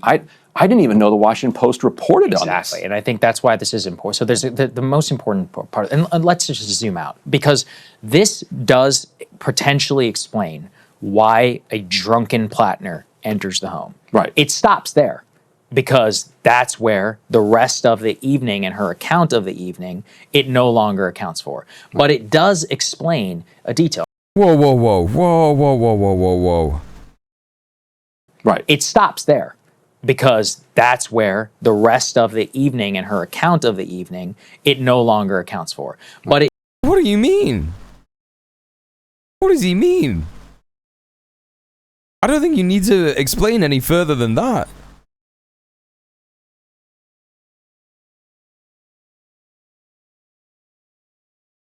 I honestly do not understand how people can go on a show and talk about stuff like this. Just the brazenness, right? Like... it's genuinely depraved. It's genuinely depraved. It does explain a detail. And I think what was key to the understanding generally that all of us had was that it did genuinely appear as if Platner had been told explicitly not to come over there, understood that to be the case, broke into the home effectively. Entering a home unannounced, and which just whether it's unlocked or not, is a full-blown crime. I mean, and I do think that that's part of why we need to assess this very seriously. The very definition of what Jenny has alleged here is a full-blown gross sexual assault, Class A felony in the state of Maine with a statute of limitations for 20 years. That's what she is alleging, which carries a significant prison sentence for like decades potentially in prison. And that is my understanding of how I need to evaluate what is being alleged here. I want to make that clear. Now, if I were then to submit to due process or something like that in a trial, and I saw something like that, it would significantly change, again, my understanding of how the event were to begin. This does not in any way say that she is lying about what then transcribed. Also, we should not take away... Right, I mean... right. When are men getting decades in prison for this stuff? And why is that such like a linchpin for this discussion? This like thing that like kind of just like doesn't happen, right? Men, generally speaking, do not get even convicted. What's the rate of conviction? I don't know what the rate of conviction is in Maine. Obviously, yeah, it's going to be different if you're a racialized person, particularly. But like, you know, certainly not a white guy. Certainly not Platner. Yeah, like, hang on a minute. He's like, oh, this is really, really serious, and he could get put in prison for decades. So we really need to report on this in an insane way. Agency from Platner. And it's like that kind of like doesn't happen though, right? Who is wasted out of his mind 5 years ago, mind, you know, not 20 years ago, 5 years ago, absolutely blacked out drunk, and then clearly in a position where he had been in several of these types of encounters, which have been described from Lindsay Fifield to others, women or ex-girlfriends who have talked to the media. You are not helping his case. What is this?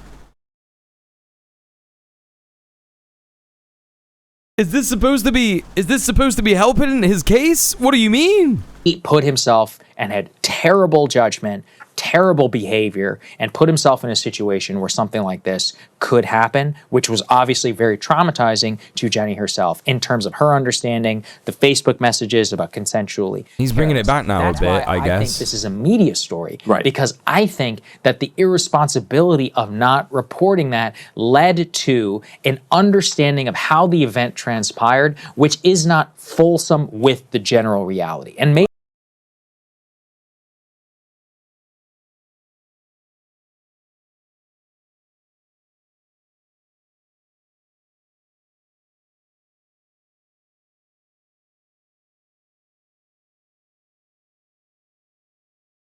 is not wholesome with the general reality.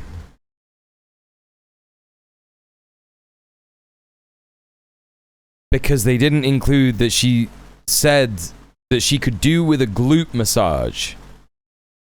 Right?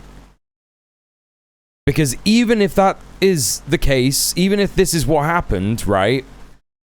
What is being described is that she said, I could do with a glute massage. And then, like, Graham Platner's eyes went red, and he ran to her gaff, broke in, and started fucking touching her up and shit.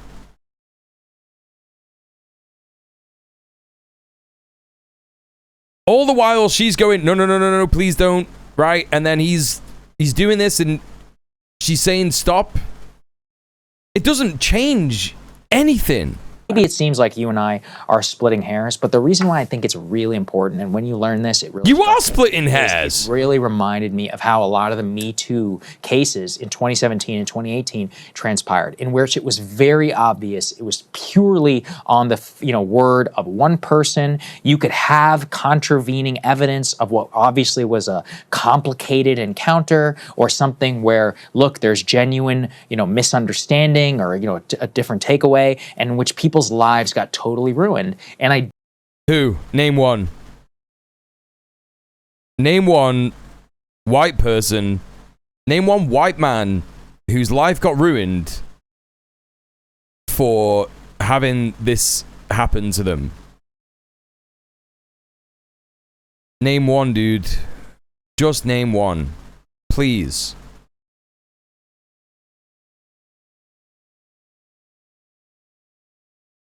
It's because you all have dodgy shit in your past. You can't convince me otherwise. I think it's likely, right? A lot of men, have behaved in abusive, rapey, harassing ways towards women in their lives. And, there's all kinds of discussions that you can have, but these are discussions that men should have with each other in rooms alone, where we say to each other, this is why we need to stop rape culture, this is what we need to do as men, stop rape culture, and all this kind of stuff, right? To say like, oh, this is why this happened, and this is how this happens, and blah, blah, blah, it doesn't stop the fact that it's like, it's an epidemic, right? It's an epidemic, and it's part of the patriarchy, and this is what it's like.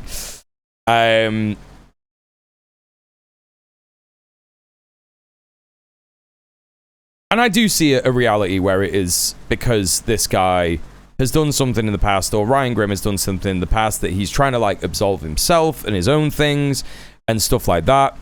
But, it's inherently pointless because you don't really like change as a person. You don't really get better, and it doesn't really feel good to just like, I don't know, express yourself in this way regarding how bad you feel about like if you've like harmed someone in the past, if you've done something bad where you've harmed someone because of your behavior. It doesn't work. And it certainly isn't going to stop like someone who's determined enough to bring it up, like if they want to bring it up with, I don't know, the police or whatever. I don't know, man. It's just kind of, it does have a chilling effect for sure. It's going to stop some people from doing it. But if someone is determined, they're still going to be like, because there could be a case where someone who, is watching this goes, this fucking piece of shit, he did this and said this to me at college. Fuck him. I'm saying it, right? I don't understand what this serves other than just like, yeah, it is just, it's a continuation of this like male solidarity, right? This male solidarity that is just, what's the word? It is interwoven into white supremacist culture, imperialist culture, and it's got to change. Rape culture, yeah. Platner had several interviews talking about his dark days and how bad his relationships went. He was out of control and drinking badly. This isn't even like a leak or something. Yeah.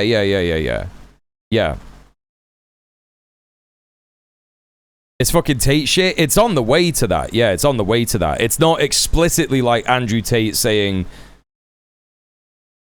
patriarchy doesn't exist and it's fine to abuse women, right? But it's like, it's on the way. It's certainly on the way. It's part of the same package. Sean was watching an interview we saw in real time, him corroborate the story just by giving out some small details and trying to wave away the question about his past. What, Platner?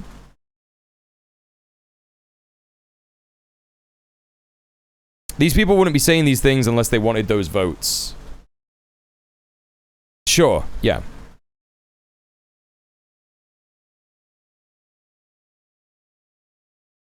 Just look at how Brent Kavanaugh got himself into the Supreme Court in just one hearing. This is a huge step backwards and telling on yourself for a lot of leftists. Yeah. I think, yeah, like, again, like I say, it is... I would say that I don't mention it as much as I mention racism and stuff like that, and that's on me, and...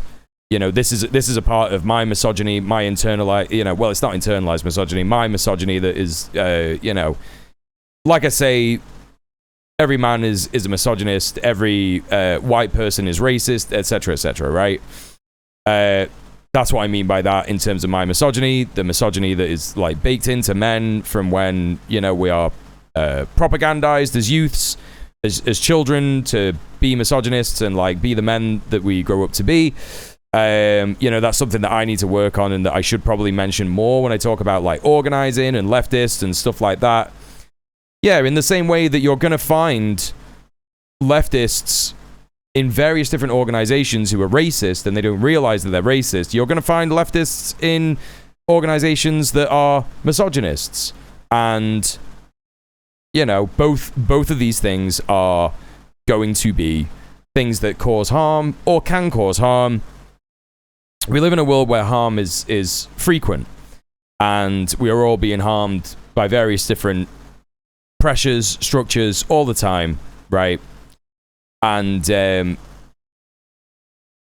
what we need to be able to do is to be able to have these conversations. And again, this is why I say it's on men to do this with other men, to sit there and talk about things like rape culture, just like the very, like, basic stuff, you know, doesn't even have to be straight away talking about rape culture, but just starting talking about things like, one of the things that I observed the most when I was the chair of Greater Manchester Tenants Union was that men would talk over women in meetings, right?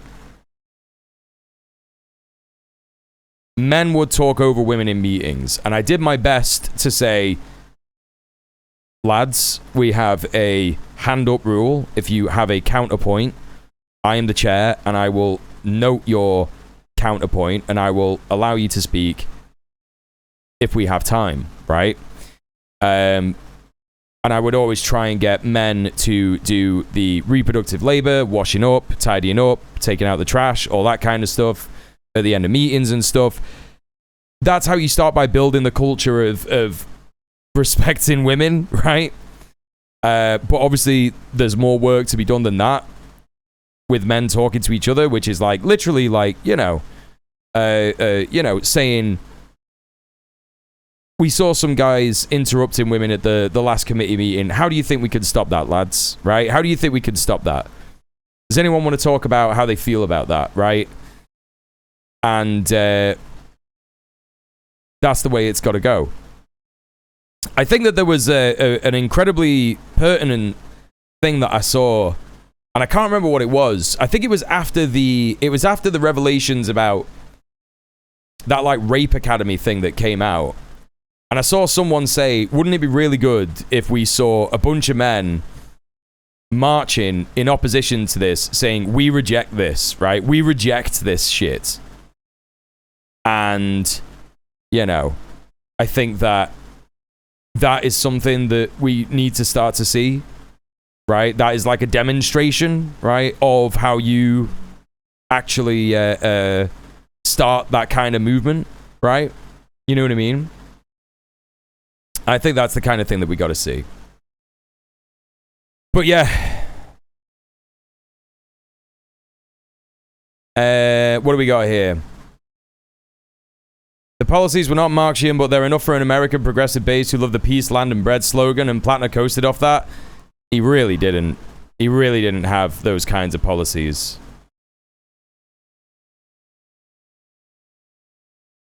Like, where's the land bit? Where's the bread bit in Platner's policies?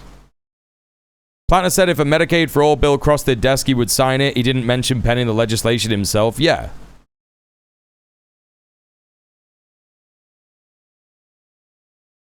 He never denied his inclination towards imperialism and capitalism, yeah.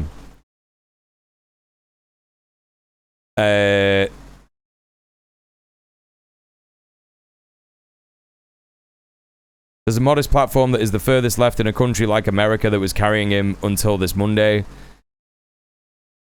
No, I don't think the furthest left people were carrying him. I really don't think that that's true. I think that it was liberals.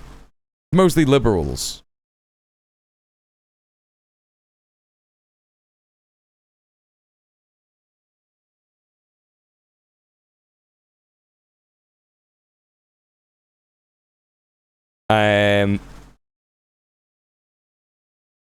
DSA candidates in New York City are far more left-wing and much better policies. Yes, that's true.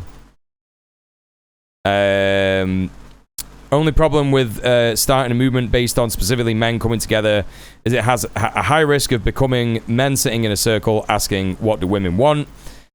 Okay, I was very, very, like, it's a hot day. You know, I wasn't setting out my manifesto extremely clearly and having, like, a fully, you know, joined up thought and shit like that.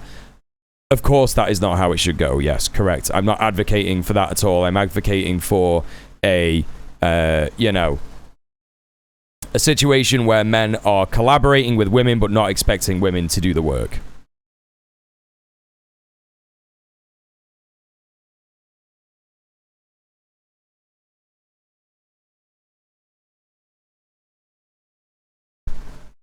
Do you think physically marking people who engage in rape culture would be going too far? Yeah, because it would be everyone in this fucking room with who's a man.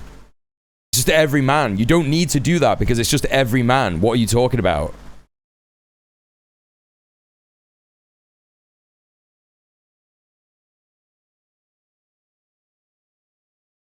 And it would be some women.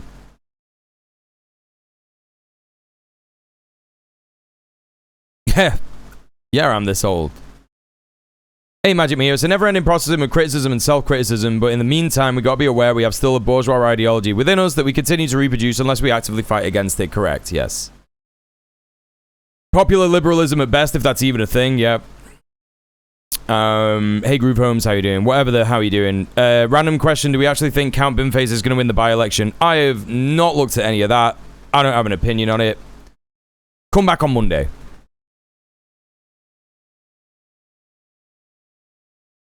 Or hang out here. We're done talking about the Ryan Grimm thing, by the way. We're done talking about that now. I don't think there's any more to say. Is there anything else to say? Is anyone mad at me doing this?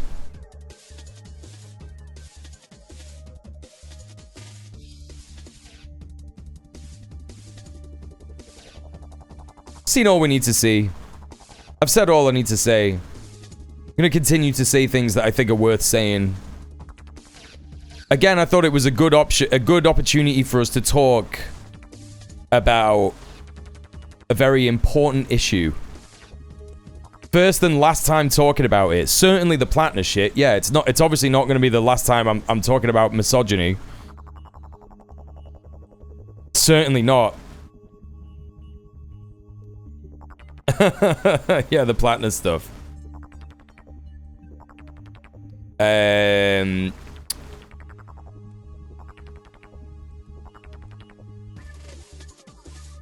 Okay, so chat, my stream is a stream that requires donations from the chat. Please consider donating. I have a daily dono goal of £55. We've pretty much hit the daily dono goal today anyway, because before the stream I had a huge dono of £110. But that is just one person donating, and ideally the entire community would come together and donate and shit like that. So I would encourage everyone to consider donating. This is my full-time job. I don't get any other income other than this. And where's the Melpo cam on this? We've already unlocked Melpo cam, so we're going to have that. I don't get any other income other than this, except for Universal Credit. They top me out up about £50 a month. And that's going away in October because I'm getting kicked off it. And I would like your help to pay rent. That's the end of that. It's a hot day. I'm sorry about that. Yes, if you like what you're watching, if you've laughed, had fun, or learned something, please consider donating to the PayPal to help me pay my bills, all that kind of business. And 50 a month, one extravaganza. Yeah, exactly. If you can't afford to donate, don't worry about it. I got a whole bunch of socials that you could go and click all the free buttons on. Follow, like, comment, subscribe, all that kind of business. Here's the YouTube channels. You can check out the YouTube channels. I got the Clips channel. I got the YouTube channel. I've got a Nigel Farage clip video coming out tomorrow. And that should be interesting. So stay locked to the Twitch Edits channel. And I've got some plans for a new video on the main channel as well, but I don't know when that's going to happen. It's too hot to do it this week. Probably do something next week. And yeah, you could also go to the promo tweet. You could go to the Go Live tweet, the promo tweet, the promo post on Blue Sky. You can repost those, like and relike. I don't think that makes a difference. You can like, you can retweet, you can repost, all that kind of business, and you can help me out like that. Or you could subscribe to the stream. You get access to all the emotes, and you get ad-free viewing as well. There's the call to action. But for now, we're going to get on to the new segment, the next segment. And of course, the next segment is... it's US and Iran. It's back on again. My God.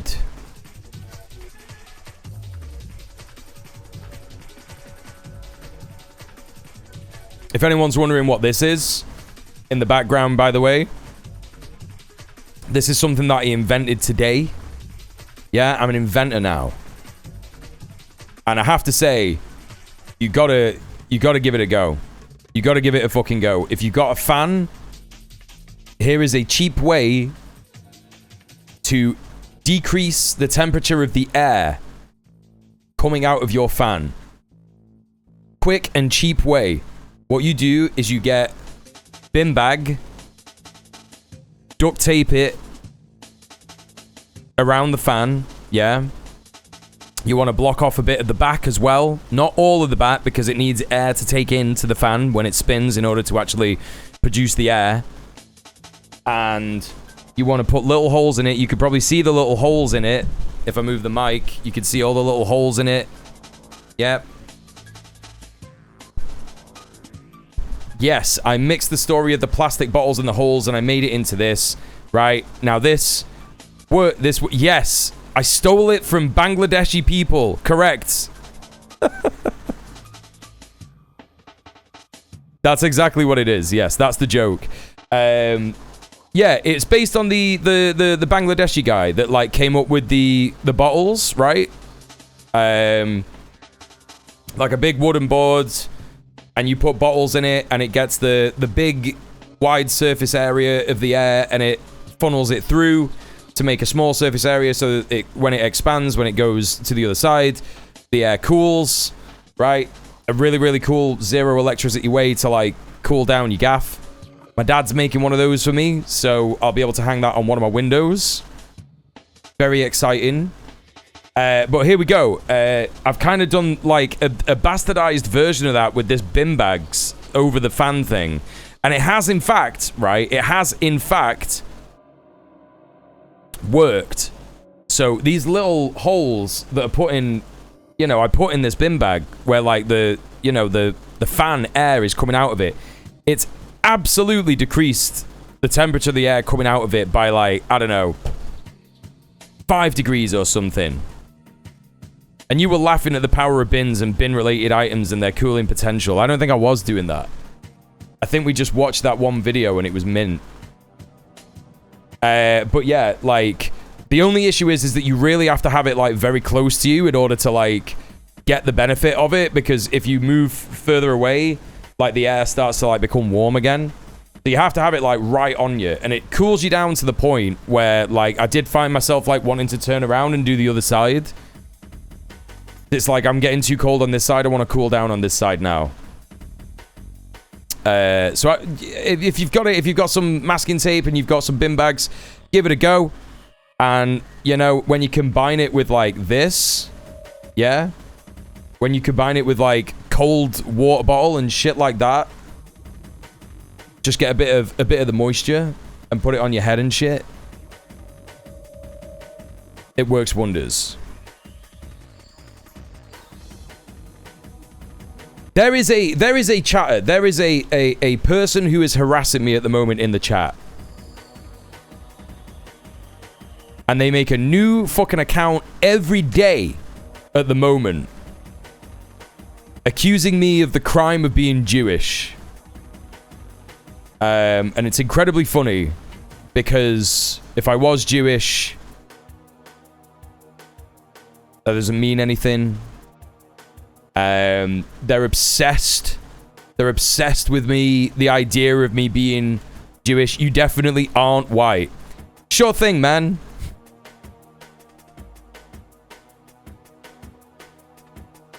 Famously, Jews aren't white, are they? It's impossible for a Jewish person to be white. Just like it's impossible for a Muslim to be white, isn't it? You know that being Jewish is like a religion, right? You know that that's what that is.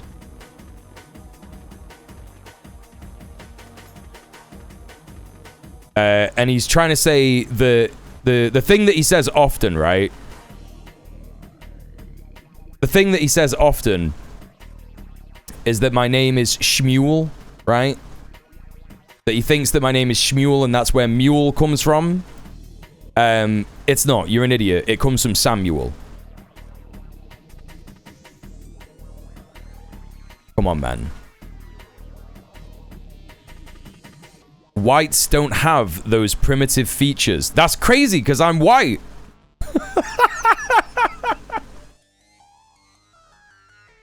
That's crazy, bro, because my ancestry is Irish and English people. That's crazy, bro.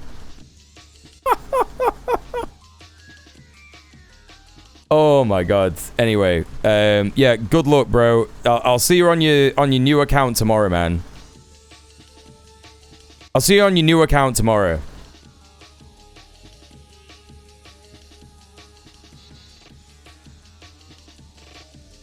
Show him your sunburn. You can't see it apparently.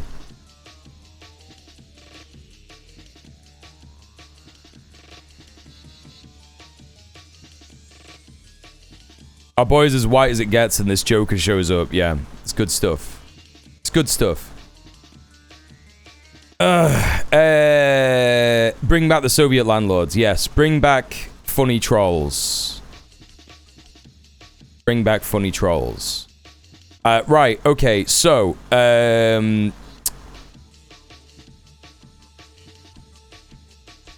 let's get into it. Let's get into the Iran war, yeah? What's going on right now? What is going on right now? Chat, they've got an advert about me on the crude oil website. Look.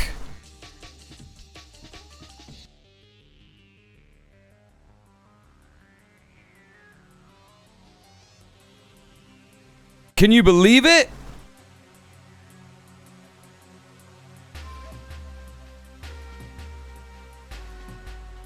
Wow. That's so crazy, bro. Anyway, let's have a look at the oil prices. That's what we're doing here. So, oil reached a recent high of $75 per barrel yesterday. Or today? Yeah, yesterday. Around about 5 o'clock yesterday. It's gone down a bit today, but it's not really gone below $70. So we're still at about $71, and the markets have certainly closed. So there is that. What is Trump posting on Truth Social? Why, it's AI images of Iran. This is really good stuff.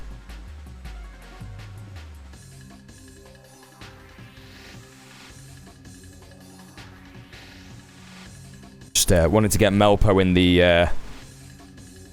the shot there. That's so pixelated, I can't even tell what it's supposed to be, really. I think it's a screenshot of, like, an AI image that he's, like, blown up or whatever.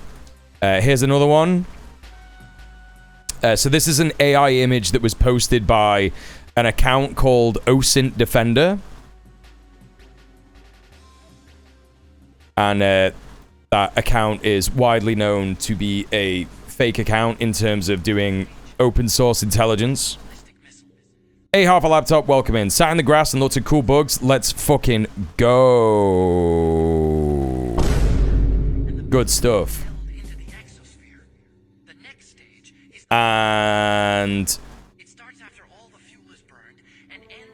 I think that this is also an AI video.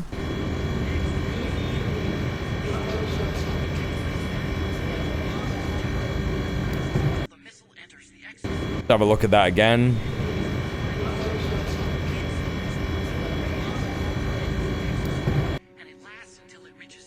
OSINT, an acronym known for the most normal non-CIA people using it. Yes, correct. You've made me remember something. Remember when they used to call them mini beasts? Wait, what do you mean? Mini beasts what? Mini beasts? Insects? Who? Who used to call them that? What do you mean? I? Who?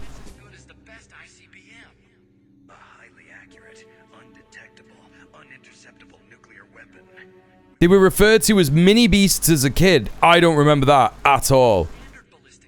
Are you older than me, Atomic and Mushy?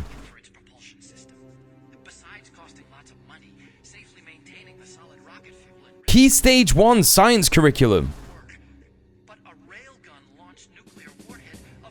Microhabitats and mini beasts. Oh, there's a snail. It was the big thing. It was a Gen Alpha thing. It can't be a Gen Alpha thing if Atomic knows about it and Mushy knows about it, because I know that these motherfuckers are millennials. You could do the Key Stage 1. You could do the Key Stage 1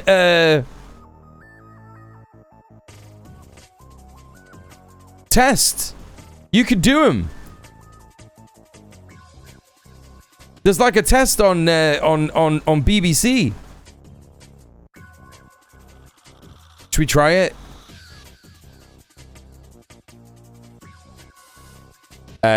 If anyone's got arachnophobia, look away now. I'll let you know when it's gone. Magnificent mini beasts. If I asked you to name your favourite animal, you probably wouldn't pick a worm or a beetle or an earwig. And that's a shame. You don't fucking know me. Mini beasts are amazing. Caterpillars can be plain or patterned, hairy or smooth. But one thing they all have in common is they eat lots. These small green ones will keep munching until all the leaves have gone. Spiders don't eat leaves. Instead, they eat creatures they catch in their webs.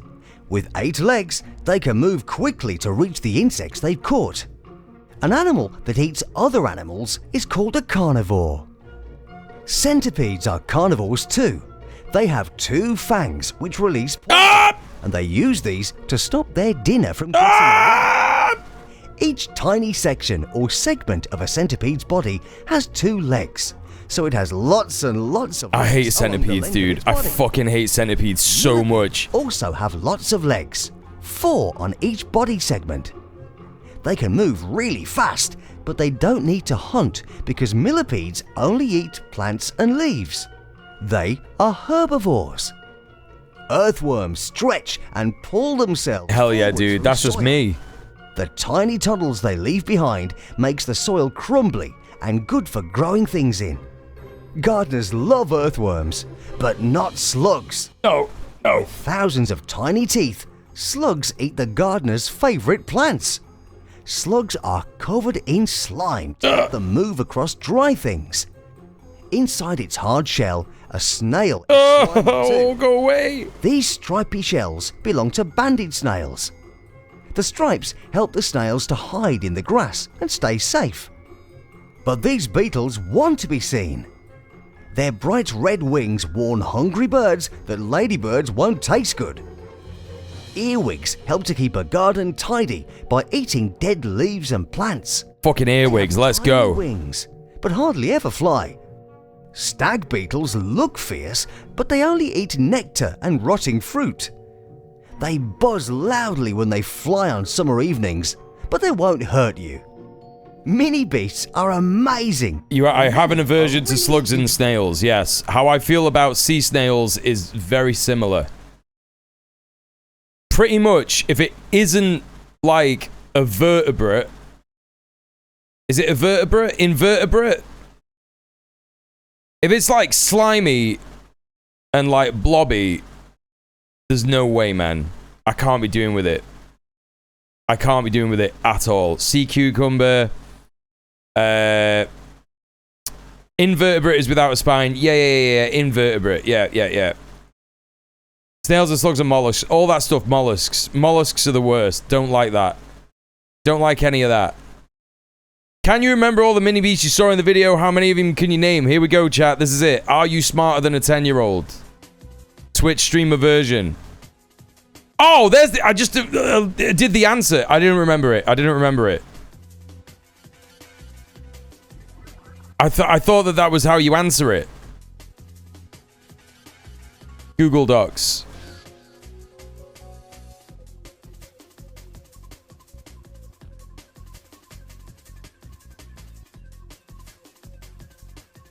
Okay, we saw centipedes, millipedes, slugs, snail, earwig, beetle, stag beetle, ladybird, earthworm.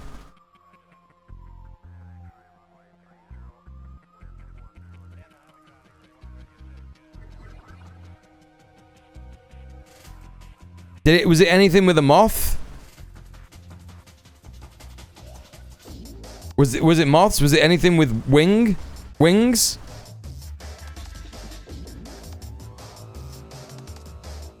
Centipedes, millipedes, slugs, snails, earwig, beetle, stag beetle, ladybird, earthworm. Let's see what we got right. Caterpillars! Spiders! How could I forget them? Everything else I got. Great stuff. Different types of mini beast. Ladybird. Ladybirds are insects. You find them living in shrubs and trees. Up! Woodlouse. Woodlouse are crustaceans. They love damp, dark places and live under stones and wood, where they feed on rotting and decomposing plants. I found one of these in my plant pot the other day. What are mini beasts? It's easy to forget that we're surrounded by hundreds and thousands of tiny little creepy crawlies called mini beasts. Mini beasts can also go by the more scientific term invertebrates. This includes insects, crustaceans, millipedes and centipedes, even arachnids. Being an invertebrate means they don't have backbones like us. Instead, some have soft and slimy or some have shells like snails. Some mini beasts have a really thin but super strong layer on the outside of their bodies. Creatures like ants, woodlice, and even spiders all have this hard layer, and it's called an exoskeleton. It protects their squidgy bodies underneath. So, next time you're out in the garden, or at the park, or at the beach, look under rocks, in bushes, on trees, or flowers, or the soil. You're bound to see some mini beasts. They're everywhere. I do not remember them being called mini beasts. I just do not remember this. Spot the mini beasts. Start. Tapping them all. Yeah.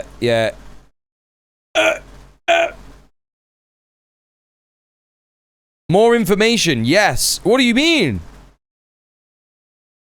Education system's gone to fuck. I just found out the MP for the borough over from us is the brains behind Burnham. Right, well, he's a fucking idiot then. Right, okay, we're not doing any more of this. I got madly distracted by that. We're taking a look at Trump. We're taking a look at US and Iran and all this kind of business.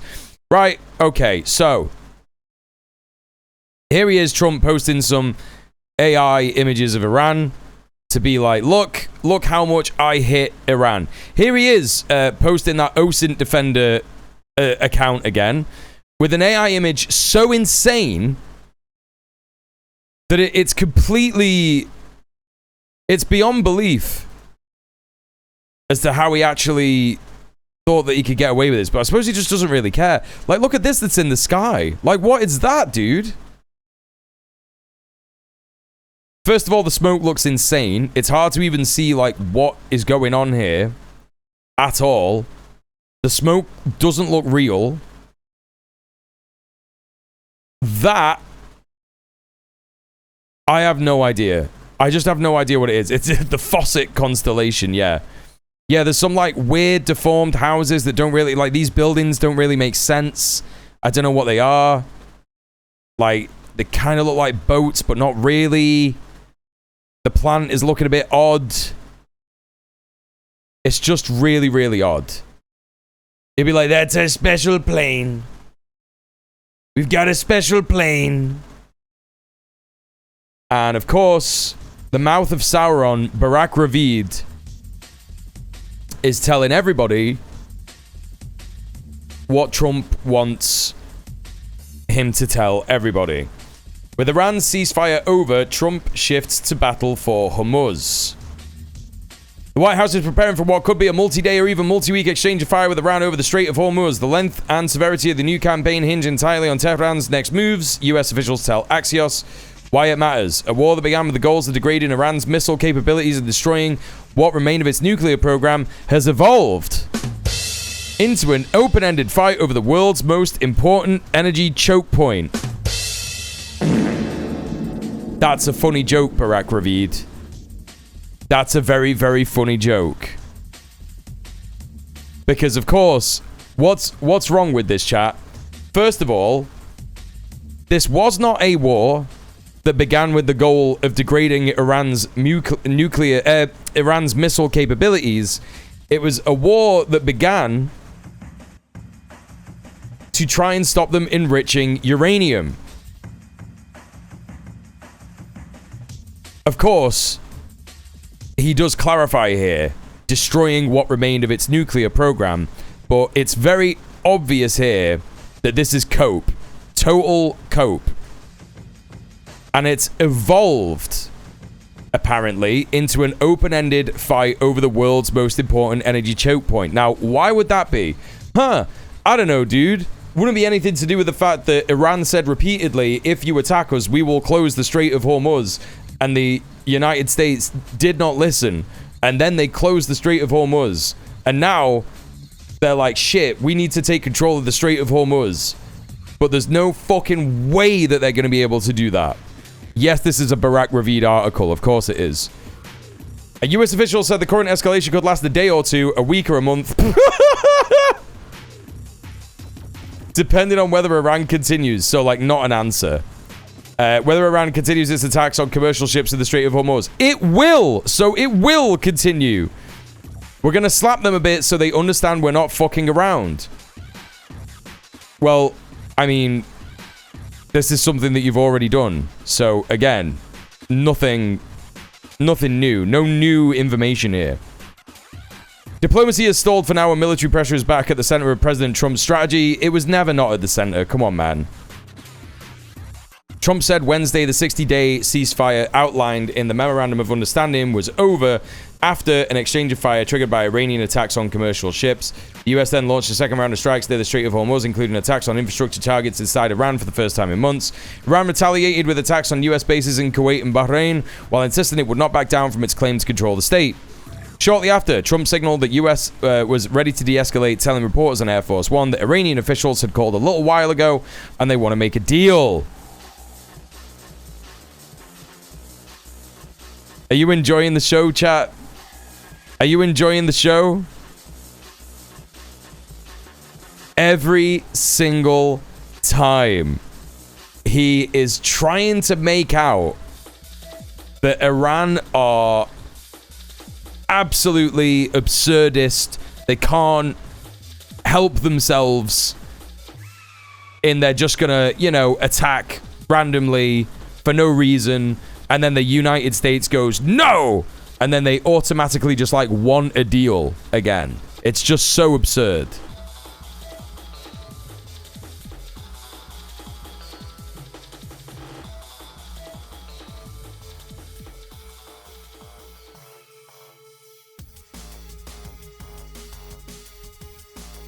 I just wanted to make sure he was okay, chat. He's fine. He's just very hot and sleepy. Yeah, slap him with tomahawks that blow up schools. Yeah, I love winning. Yeah, it's so good, right?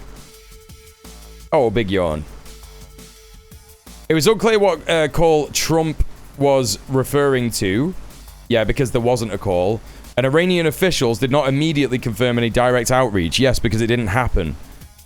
I just don't know if they're worthy of making a deal. I don't know if they're gonna honor the deal. They're sort of crazy, to be honest. Yeah, it's definitely them that's not you that's crazy.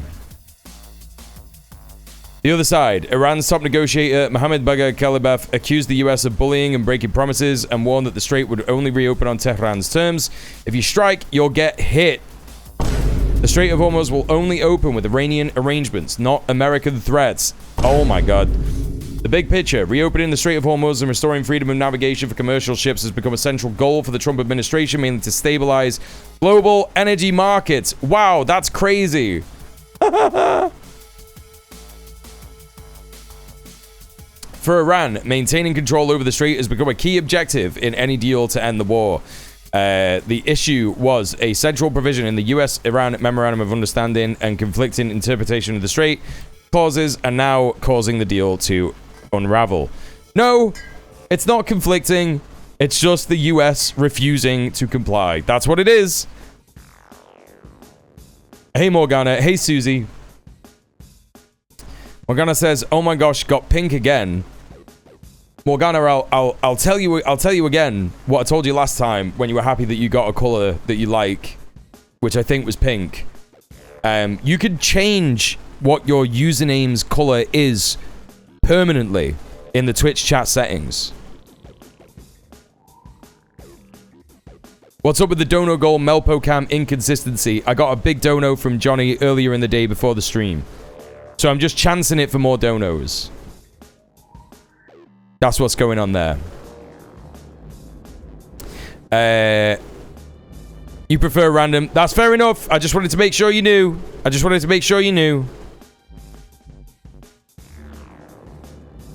The issue was essential provision. Yep. The MOU requires Iran to allow safe passage for ships through the Strait of Hormuz, but soon after it was signed, Iranian officials accused the US of violating the deal by routing ships through a southern lane near the Omani coast without Tehran's approval.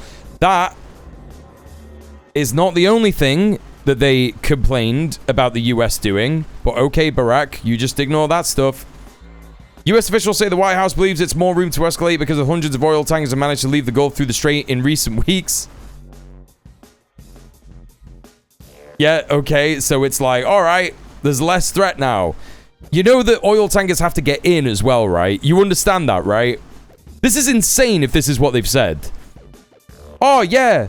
We'll be able to, like, do loads more stuff because Iran won't be able to blow up any oil tankers. No oil tankers will get in, you fucking idiots. That has eased concerns inside the administration that a renewed clash would immediately trigger a male oil price spike, the officials said. Yes, but it has. It has triggered. Are we blind? What do you mean? Are we just, like, not paying attention to this stuff? Are you just pretending that that's not happened? Iran saw its leverage in Hormuz slipping as hundreds of ships transited through the southern route close to the Omani coast. Yeah, what if we solve the problem by ignoring it? Despite the US sanctions waivers, Iran struggled to sell oil because financial institutions would not approve transactions and countries were reluctant to rely on temporary waivers. Yes, because they didn't waive the sanctions. They were temporary. Wow, that's crazy. Thank you for the follow. No Iranian frozen funds have been released because Iran has not taken nuclear steps required by the agreement. That was not an agreement. That was not something that was in the MOU. The framework agreement the US brokered between Israel and Lebanon made the Lebanon portion of the MOU unnecessary, the official said. Right, but it didn't. So that's the end of that. Right? That's the end of that. What to watch? Part of the Iranian leadership was not happy about all those things, the US officials said. They started shooting. We decided it's time to slap it back hard. It's a process. We have patience. If we don't feel we're getting the deal we want, we're not going to do it. Vice President Vance said Wednesday, the US position is simple. The Strait of Hormuz must remain open. Right, but it won't. So what are you going to do now? If they close it down, there's going to be a response from the American military. They can either follow it or they have exactly what happened to them last night. It's just going to keep happening until they open up that lane and stop shooting at ships. Right, well, that's not going to happen until you stop attacking them. So it's turned into this. The narrative has turned into this sort of, well, Iran just needs to open up the Strait of Hormuz. That's all we've ever wanted. And it's like, it was open before you attacked him, bro, right? That's what needs to be constantly reminded of here, right? That's what needs to be constantly reminded of. Pakistan has gotten 3 tanker deliveries of liquid natural gas this entire conflict since they get it from Qatar, and India's not doing much better. Yeah. Okay, so last night we saw footage. Hang on.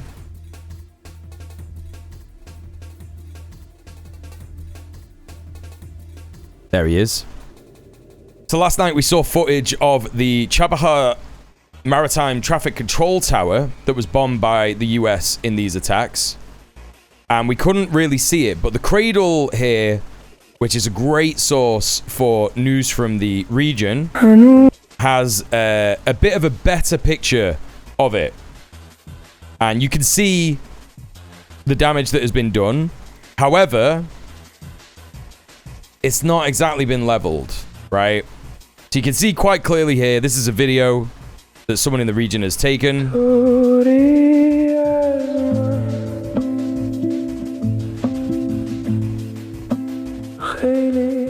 And obviously the damage is significant, but certainly not extensive. It seems to be localized in this one part, right? Unless the video shows like the other side of it or whatever. I think it looks like, you know, the accuracy of the missiles that the US is firing is not that great, right? Not that great. So remains to be seen as to whether this will have any actual effect on how Iran polices the strait.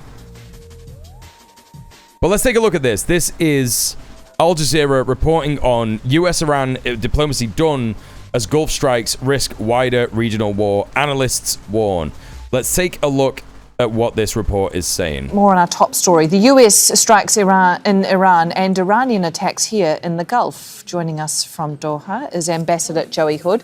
Him again! Senior US diplomat who served as ambassador to Tunisia and was the former acting Assistant Secretary of State for the Middle East and North Africa. Also joining us is Abbas Aslani. He's a senior research fellow at the Centre for Middle East Strategic Studies. Can't wait to hear what insane things this guy says this fucking time. Joins us from Tehran. Gentlemen, thank you both for joining me today. Ambassador, I'll start with you. How far back have these attacks set the diplomatic talks? Well, I think the diplomatic talks under the MOU now are done. So now the parties are going to need to find a different framework. They may even need to find different mediators because Iran has been insistent on attacking the Qatari mediator now several times in hitting commercial ships on June 25th. Hang on a minute. Iran has been insistent on attacking the Qatari mediator several times. What the fuck are you talking? This guy is absolutely insane.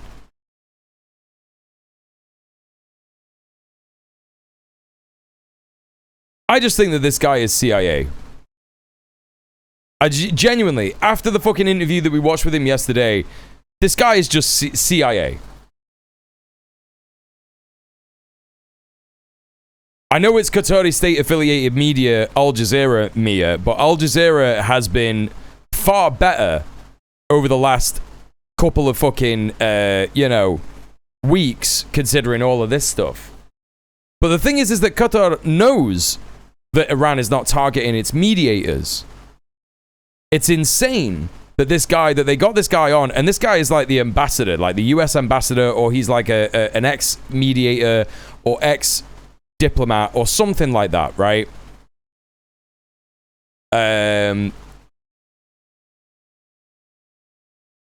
and they've got him on, and he's just chatting rubbish, and they're just like, yeah, this is what's happened. Iran is insisting on attacking the Qatari mediators. He was saying some insane shit like this yesterday as well. It's like there's no evidence of any of this whatsoever. Several times in hitting commercial ships on June 25th, June 27th. Like, this is his reasoning, right? His reasoning is like, oh yeah, Iran's been targeting the Qatari mediator by hitting commercial vessels in the Strait of Hormuz. What are you talking about?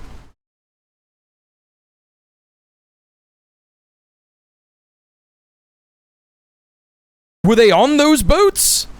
No? Why? Probably because they're fucking mediators! They're government officials! They weren't on fucking oil tankers, you fucking weirdo! 7th and July 7th, on at least 2 of those occasions, they hit Qatari ships or ships that were carrying Qatari crude, Qatari LNG. So it's a clear message. Oh no! So you're saying that the product, right? You're saying that the product that was in those ships is the same as mediators. That is completely fucking bonkers. And they've been hitting sites, as you saw, as you just talked about here, in Qatar that are, the Iranians say, are related to U.S. military bases or installations. Okay, so prove that they're not. I can't wait to hear what he's going to say now. One thing to understand is that the United States is a guest on all of the bases where it might have a presence in.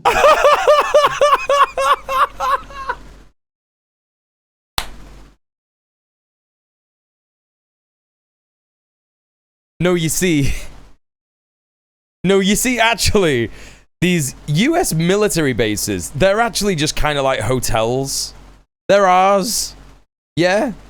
They're ours, and we let the Americans stay there. I mean, that's true to a degree, but, you know, come on, man. You're a vassal state.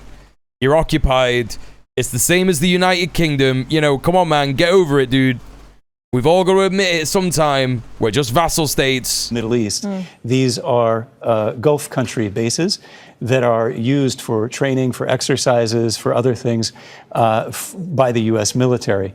And Right, so maybe don't let the U.S. military use them. That's the whole message, you fucking prat. don't believe that at this point the U.S. military has a lot of forces or aircraft or other infrastructure exposed at these places. So right, and I don't believe that the moon is, like fucking blue. Well, this is a bad analogy. I don't believe that the sea is made of piss. You know. No, that's also a bad analogy. I don't believe that the earth is round. It doesn't mean that it's not round. That's what I was trying to say. That's what I was trying to say. I was trying to say I don't believe in a correct thing. I don't believe that the moon is round, but it is. So that's the end of that. Hey Al, US Marines are famously just backpackers. They're just out here to chill. They're just coming on a nice little holiday. Hey Quantum Deity, yeah, I'm a flat earther, confirmed. We did see the Macron bomb hotel attack in Syria, but we didn't cover it. The sea is made of piss if you think about it. Yeah, it kind of is. Sea of piss is an established fact. Correct, thanks, yes. Round includes non-sphere balls, right? Sure, whatever. I'm not getting into the... We're not doing this. So I think a lot of this targeting is not really aimed at the United States. It's aimed at the Gulf countries. It's a message to them, and especially to the mediators. You'd better get on our side of this conflict now. Yeah, Abbas, I want to... Sea is made of piss after I go for a swim. Oh, thank you for the 3 consecutive streams watched. A two-pronged question off two comments there that the ambassador made. One, that... Your dad was a huge fan of my non-sphere balls.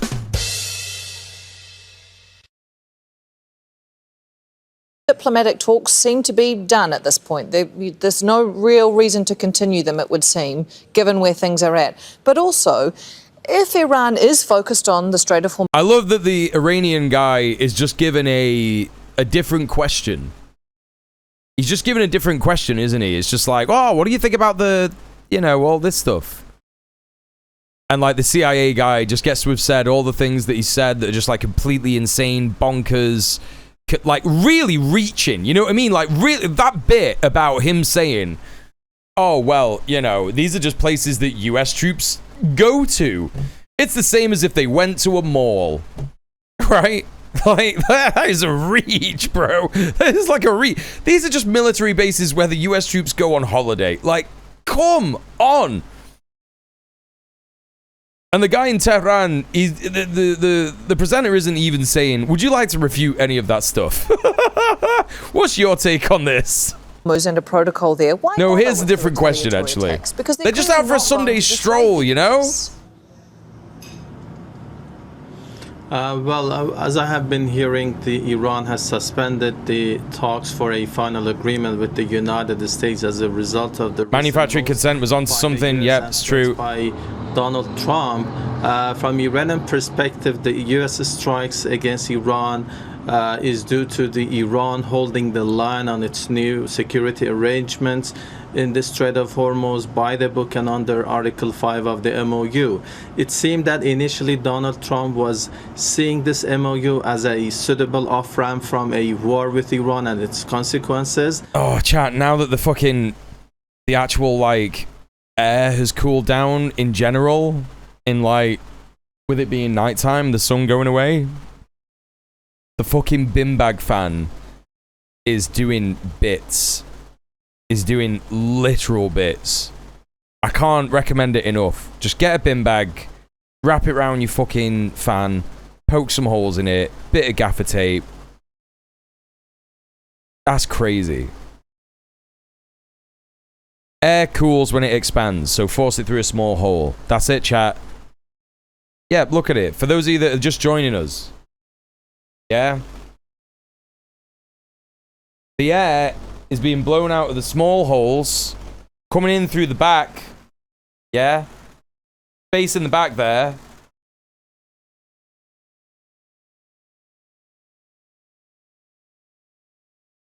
I've just noticed there's a little leak. I'm going to have to tape this up. Little leak in the invention. I'm going to have to tape it up. But yeah, just like, you just poke some... No, there's no ice or water inside the bin bag. That would be insanely dangerous. Because it would just, like, I don't know, collect in the bottom of the bin bag and maybe touch the electrics of the fan and give me or my cat an electric shock. No, it's just like air. Like, you could try it now, chat. This is science, right? This is science, yeah? Go like this, with your mouth wide open, right? Blow air out onto your hand.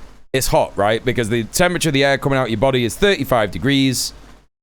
Body temperature, that's what body temperature is, right? That's hot air. Now do it with a little mouth, like that. Oh, it's cold. What the fuck? That's because air, when it expands, cools. So there you go. That's how you do that. And this was pretty good, like, today. It's decreased quite significantly the temperature of the air that's coming out of the fan, right? Which is really impressive, right? Really fucking impressive, because I didn't think this would fucking work. I was like, I'm just gonna try this. It probably won't work. And it significantly reduced the like, you could, it's like having like 20 guys doing this. You know, like blowing, like, it's like having 20 guys do that on you, basically.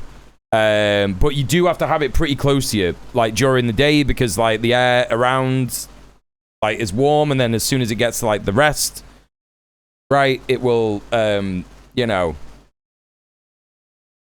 20 guys blowing, yeah. I mean, that would be better. That would be better. I don't have enough space in my room for 20 guys. Yeah, exactly. 35 degrees body temperature, that's on the cold side for a body. I don't know. You're the, you know? You're the doctor person. You're the nurse. 20 girls is better. Yeah, but I don't talk about women like sex objects in my stream because I'm a man. You're a woman, so, you know, you're allowed to say that.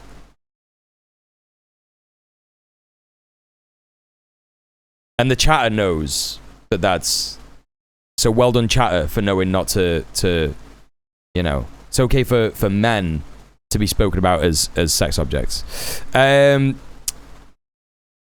yeah, it's good. You should give it a go. Now that the air is cooling down significantly outside, it's way more effective. It's actually genuinely cooling me down so much more effective. Oh, it's really good. Anyway, I just wanted to say that. It's good stuff. Right. Let's crack on. But he's feeling the heat from the... I'm not feeling the heat. ...criticism as Israeli pressure. So that's why maybe he's resorting to these types of actions in order to save face. And, you know, as this goes on, the chances for a diplomatic settlement becomes narrower and the situation becomes much more complicated. And that's why Iran... That's yikes. I thought it was a pog. People use it as a pog or a yikes interchangeably. It's entirely up to you. Also, it kind of does work more like a pog. It sees these strikes, you know, aimed at trying to undermine Iranian control over the Strait of Hormuz. But despite these threats, despite the attacks, it is yet insisting on its position. You know, the timing, the scope, and the size of the recent skirmishes have been somehow limited. That indicates that maybe the U.S. is not willing to light the regional powder keg. But this is playing with fire, and by any miscalculation... Yeah, that one is more yikes. You're right. Out of control. I should just change the suffix of that one to pog. A regional war. And that'll be fine. We are not yet there, but it is very much likely to see such kind of scenario unfolding. Do you see it returning to a regional war? President Trump says Iran has called and wants to do a deal. No, I don't believe Iran has called and wants to do a deal. But all these guys are just like liberal, Democratic Party, CIA, state apparatus freaks. And they're just like, no, the reality is that Donald Trump is the worst person to be doing this war whatsoever. It should have been Joe Biden. He would have been much better at destroying Iran. He would have been way more ruthless. Incredible stuff. I do believe that Iran has launched a regional war. We are in that regional war now. He's right about this. He is right about that. Is this not the start of a war that was started by Israel and the US on Iran? Oh! See, now, chat, this is what I'm talking about. Al Jazeera going more towards Iran. Think about what's just happened, chat. That's crazy. This anchor, not even on Al Jazeera Arabic, Al Jazeera English, which is their arm to the West, their diplomatic arm to the West, English-speaking countries, to, you know, promote Qatari positions. And she has just pushed back and said, was the war not started by Israel and the US on Iran? That is significant. No, this is a new phase, actually. This is a new war at this point. It's a new war!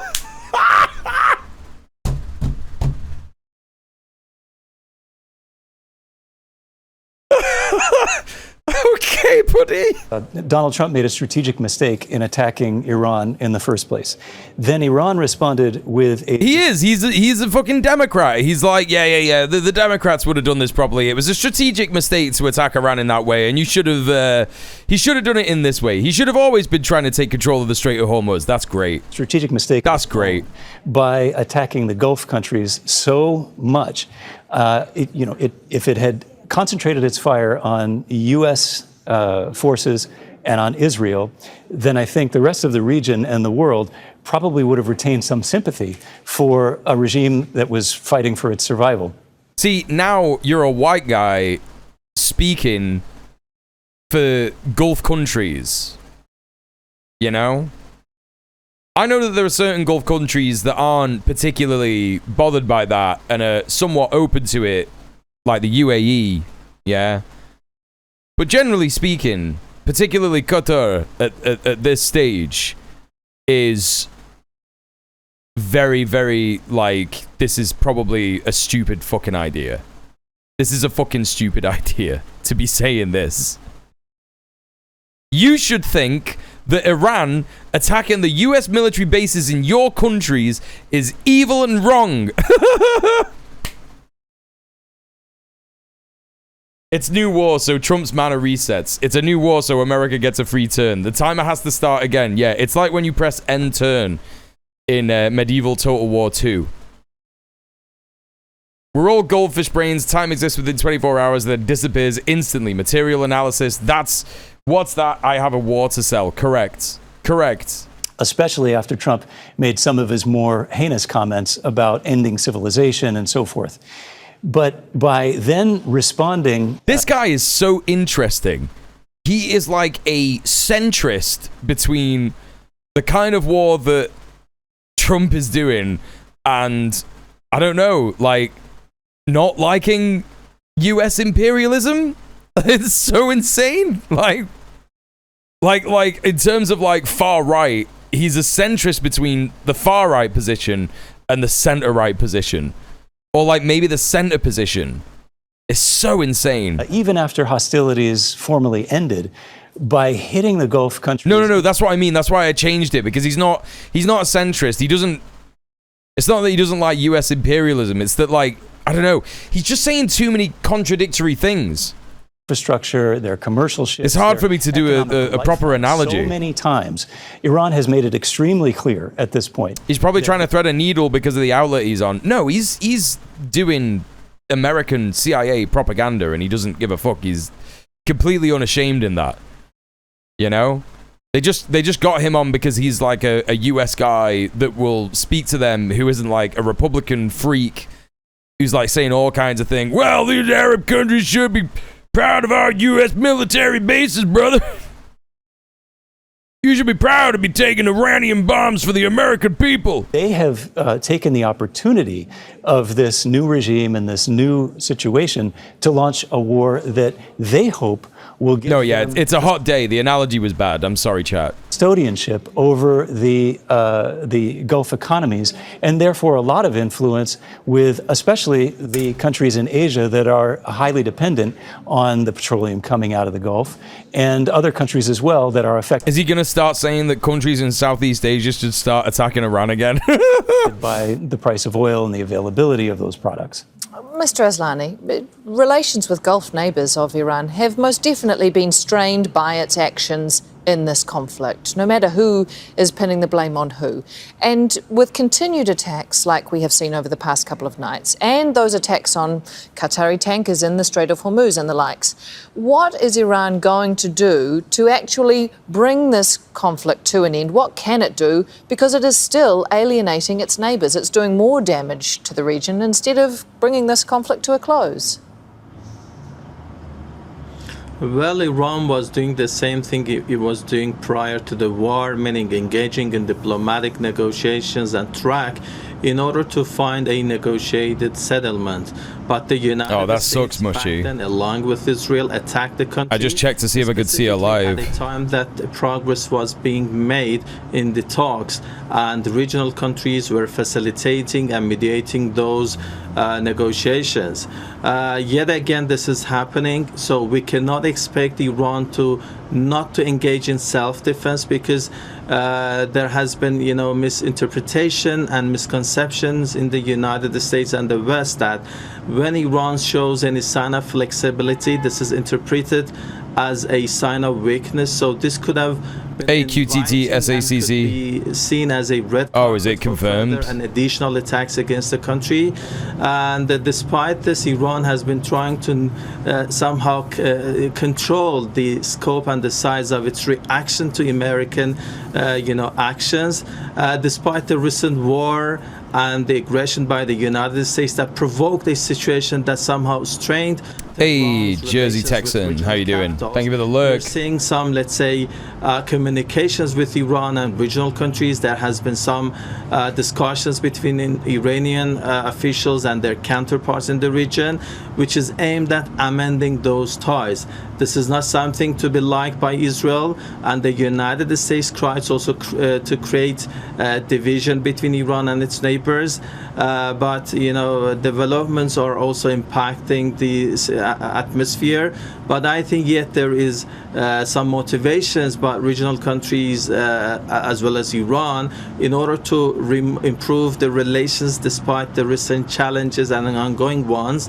But we cannot, address the issue in a vacuum because external elements are also trying to impact the process and somehow disrupt any positive trend between Tehran and regional capitals. Okay. Abbas Aslani joining us from Tehran, and Ambassador Joey Hood. Thank you both. Thank you for what? Thank you, Joey Hood, for what? Dog shit. All right, more Al Jazeera. What is this? Oh no, that's just the YouTube page. What is this? US hits 90 targets in Iran as Trump says Tehran want to make a deal so badly. Now, we were hearing yesterday that they hit 80 targets, and now they're saying that they hit 90 targets. And all Trump is doing is posting AI images of him hitting targets in Iran. I'm starting to think this number's not too real. U.S. Central Command says it has completed a second night of airstrikes on Iran. At least 4 people have been killed. The attacks came just hours after U.S. President Donald Trump said the agreement with Iran was over and warned of more strikes. These are the latest images coming out of the southern port city of Bushehr. Yeah, they definitely fired 90 missiles, right? Or they definitely dropped 90 bombs, yeah? That's probably completely true. Trump's doing the partridge bit. Well, I've got 104 friends, yeah. I think that... Yeah, all of his AI videos count as targets hit, yeah. Well, I believe that several targets probably would have been hit 90 times cumulatively. I reckon that's probably more likely, right? But let's take a look at this. One of Iran's most important nuclear power plants. In Iran's port city of Chabahar, media have reported strikes targeted 2 docks and a maritime control tower. And the shrapnel hit the Imam Ali Hospital. Several power lines were also cut, causing widespread power outages in the city. Most of the targets are located in southern Iran, especially along the Strait of Hormuz. State media have reported explosions in major port cities, including Bandar Abbas, Sirik, and Jask. Explosions have also been heard on Abu Musa Island near the entrance to the strait. In the city of Iranshar, airport facilities were targeted. U.S. President Donald Trump has been speaking to media on Air Force One. He said that returning to a full-scale war with Iran is on the table, but that Tehran wants to make a deal. Well, I have that interview right here, chat, so let's take a fucking look. What is he saying? What did he say? It was a long walk to you. It's about 3 times the walk we used to take, right? He's talking about the Qatari gift plane that they've recently...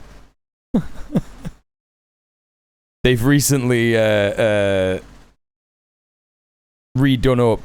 They did all the security checks to make sure that there was no bombs in it and all that kind of stuff. I hope you like it. So we had I hope you like it. very good 2 days, and a lot of things were determined. No worries, Mia. Thanks for hanging out. The country's doing very well. We've made a lot of good trade deals with Turkey, and they've been a very good partner. He's been great, by the way. President Erdogan's been great, and I hope you had a good time. Any questions? Mr. President, what was the security concern that caused us to change planes? What was the security concern that caused us to change planes? We sent this one in so that the Air Force Base here was in the same exact line. So you saw, did you see the picture? We did. Hundreds of pictures, hundreds of people. Let me see that. Oh, yeah. You can't see it too well, but there are hundreds of people out there. So they wanted to see. So they came a little bit early and we switched planes. So you're saying there wasn't a security concern? No. And Why was would there it? any other issue? No issue? No, except we sent it a little early. Same line, going back. We sent it a little bit early so that we could let them see it. The base, the whole base came out and saw the plane.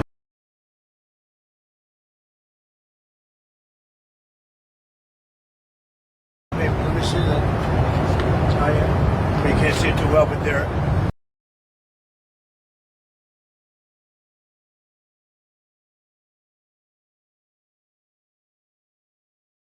Oh my god. Oh my God. Why?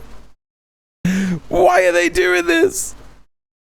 I think this is his Truth Social account, no? Is that... that looks like the logos for his Truth Social. It's like a red tick to say he's verified or whatever. Hundreds of people out there. Oh, that's so insane. They came a little bit early. It's just about the RAF Mildenhall thing. No. Why would there it? any other issue? No issue? No, except we sent it a little early. Same line, going back. We sent it a little bit early so that we... Yeah, he doesn't tweet anymore. He sometimes does tweet, sometimes. Saw the plan. And then Grandpa printing his tweets. Those are our window blinds. That was not usual.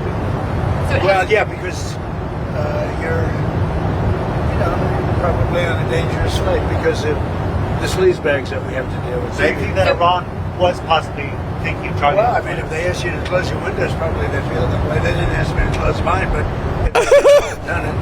No, these are sick people. So I could see something like that. I didn't know they did that, but I could see something. Were you aware of any credible threat by Iran against Air Force Well, I have One? a threat all the time. I'm number one on their list before you. But if I go, you go. Right? But was there... What?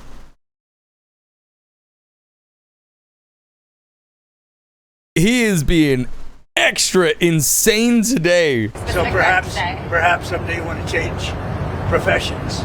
What do you have, Daniel? What does that even mean, bro? What does that even mean? If I go down, I'm taking you with me? What does that mean, dude? We just hit them very hard. And I say we hit them 20-1. Every time they hit us, we're going to hit them 20. And we did it last night. They did a little something today, but it was really retribution. He's in a good mood because he bombed a country, yeah. Actually, 3 boats, not 2. And when they hit, we hit back much harder. Are we returning to a full-scale military conflict, sir? I don't know. I don't know. But I don't know. It's another way. We would win very quickly. Yeah, but you didn't win. You were saying that last time. But we've already won militarily. They have very little. They have very little left, and they want to make a deal so badly. They called a little while ago. They want to make a deal so badly. No, QTT. I know that he was saying the press on the plane, but it was so insane the way that he said it. He said, "Do you? What do you think?" The reporter said, "What do you think about the Iranian threats?" And he said, "They threaten me all the time. I'm number one on their list, above you. But if I go, you go." That's what he said. A stickers for cookers, yeah. Like, I know he means the press, but like, what was that about? What does he mean? He's just... it's just the way that he said it. I just don't know if they're worthy of making a deal. I don't know that they're going to honor the deal. That's the problem. He said after you? I thought you said before you. Wait. Where are we now? 2:45. Were you aware of any credible threat by Iran? Here we go. Against Air Well, Force I have One. a threat all the time. I get threatened all the time. Before you. Before you. If I go, you go. If I go, you go. Was there a So specific threat perhaps someday you want to change professions. What do you? Perhaps you want to change professions. Like, what is that? What the fuck is going on? If they hit the plane, he means. No, I know that that's what he's saying, but it's just it's an insane thing for him to say. Like, I'm not, like, I get what he's saying. If they hit the plane, that's all of us gone. We're gone. Like, I get that. But it's like, it just isn't even a, it just isn't even an answer. It's just a convoluted way of saying it. Yeah, meandering, whatever, wandering around, granddad in the rain, lost. Because it's sort of crazy, to be honest. He's reaching. He doesn't know what to say. He doesn't know what to say. They're like, why did they attack commercial shipping vessels? Well, because you could, say, oh, we want to get the strait open, and they won't let us open the strait. That would be the thing that he should say, and he's just going like, oh, they're crazy. They're just doing whatever they want. It's sort of crazy. They're a little bit out of control, but they want to make a deal.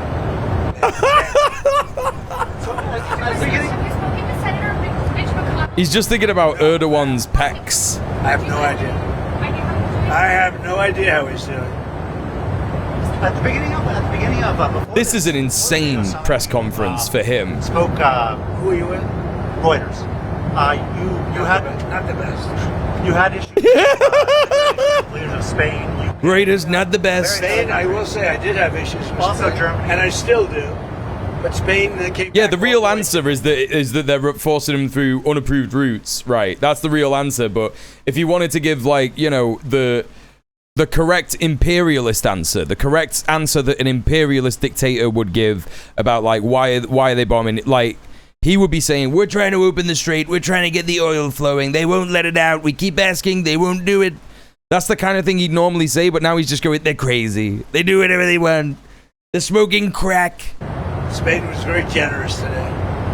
You know, I told them I'm going to stop trading. What did Spain do there? They made. They honored a request for lots of payment, and if they didn't, we wouldn't even talk to them. It was very bad. They behaved very badly, in my opinion. But there was great unity in that room today. The NATO room was pretty amazing, actually. There was something very good about it. I actually wish the press was able to stay. Now, they may have been different if the press was there, but there was tremendous unity and togetherness. It was quite nice. Sir, are you going to pull Tremendous unity. Europe? And if so, Yeah, Spain just mamdanied him. I mean, Sanchez is an attractive guy, right? Sanchez is an attractive guy. I haven't made that final. Hey, RTE. Did I say hi to you earlier? On Greenland, and a lot. I mean, you know, we're going to make a very good deal on Greenland, and if we don't, maybe I will. And a lot's dependent on Iran. I mean, they want to help now. You know, it's a little late to the thing because essentially there's Surely not I that did. much fighting to be done. But some will depend on Iran. You know, when they had a chance, an opportunity to help, they chose not to. So, but we're sort of forgetting about that. And now they want to help. They all want to go in. Now they want to help. We're the hottest country in the world. We're winning. It's little things, but we don't really need help. Did President al-Shara make any commitments to you on helping with Hezbollah in Lebanon? Yeah, he did. What did He's done a great job. He's unified Syria, the president. I'm not going to say what he said, but yeah, he did. He was great today. He was great, and President Zelensky was great too. We had a lot of good meetings today. Sir, you suggested that the only reason you came to this summit was because it was held in Turkey. Was this your last NATO summit? No, I think they came a long way today. They made some concessions, and I think NATO came a long way today. And one of the things, you know, we shouldn't be paying for the kind of money we paid for. No president. I did in my first term, but Biden immediately gave it back. No president should be having to pay the kind of money we pay. And again, we're really there for protecting them, not for protecting us. It was ultimately protected against protection against the Soviet Union. Now Russia. They want to help. We don't need the help, but we've won. But we haven't won. We need to continue. Far away. We have an ocean separating us. We'll see. The meeting today settled a lot of things. It was a very, very good meeting. And people understand that the United States we've been treated very unfairly. And then on top of that, they weren't there for a really de-nuking. Because it's really not a war so much, it's a de-nuking of Iran. De-nuclearization of Iran. So this is all about taking nuclear weapons, not allowing Iran to have nuclear weapons, and everybody should like that, even you. You have a question? Yeah, the housing bill becomes law on Friday night if you don't sign it. What do you plan to do? About what? The housing bill? That's a very good question. See, I'm a big fan of many bills, but I'm a much bigger fan of the most important bill. It's called the Save America Act. Proof of citizenship, and it's no mail-in ballots. Other than it would be very, you know. Trump, Mr. President, what do you think of the housing bill? What's that? The housing bill. I like bills. They're great. He didn't hear which one it was. Like, he basically, here's what happened. He's an old grandpa on the plane. He can barely hear what anyone's saying anyway. He also doesn't care what they're saying. So he just heard the word bill on the second ask, and he thought, I'm not going to ask again because that makes me look stupid. I'm not weak. I'm right. I'm always right. I'm strong. And he just went, bills. I love bills. Bill Clinton. Bill Burr. Bill Hicks. He was great.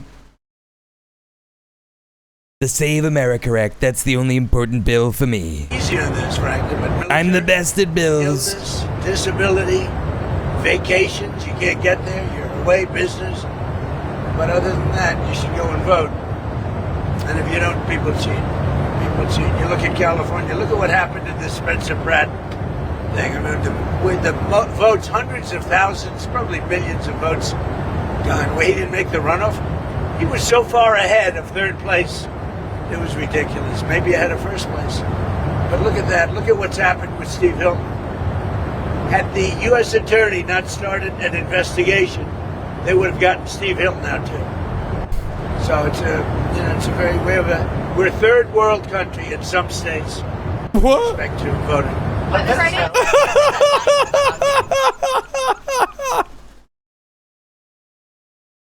I can't remember if I've heard him say that before.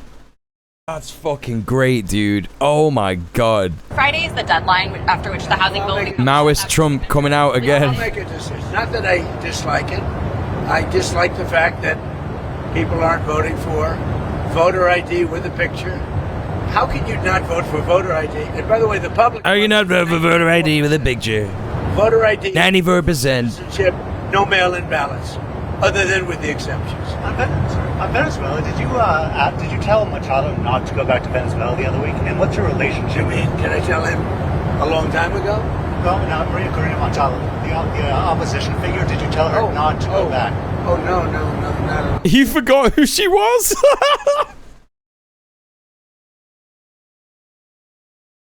This face is him trying to think of what Maria Machado looks like. No, she's terrific. She's a wonderful person. She's great. You weren't saying that fucking 6 months ago. And it was reported that She did or didn't? She did not. It was reported. I did not tell her to not go back. I think she's a good person. She gave me the Nobel Prize, right? So how can I dislike her? She won the Nobel Prize. She said, the only one that should win it is Trump. I didn't know her at all. She said Trump settled 8 wars, which is true. They were talking about it today. Azerbaijan. I mean, think of the wars they settled. 8. Wars that were going on for 30. Even if you look in the Congo versus Rwanda. I settled it after 14 years and about... Right, but that's still happening. So, you know, no, you didn't. About 15 million people had their heads chopped off. I settled that one. I settled 8 wars. And when she won the Nobel Prize for Peace, she said, I can't believe I won it. The only one that should win it is Trump. Actually, they probably will do the wrong thing. It's very sad with Norway, but I would say I should have won that award more than anybody that ever received the Nobel Peace Prize. Because nobody settled wars. I settled 8 of them because I'm a certain type of personality. No one has ever settled any wars. No one. Famously. No one's done any of that. Only him. He's the only person that's ever settled a war. Able to settle. Think of it, India and Pakistan. You know, because you covered it, that war was raging.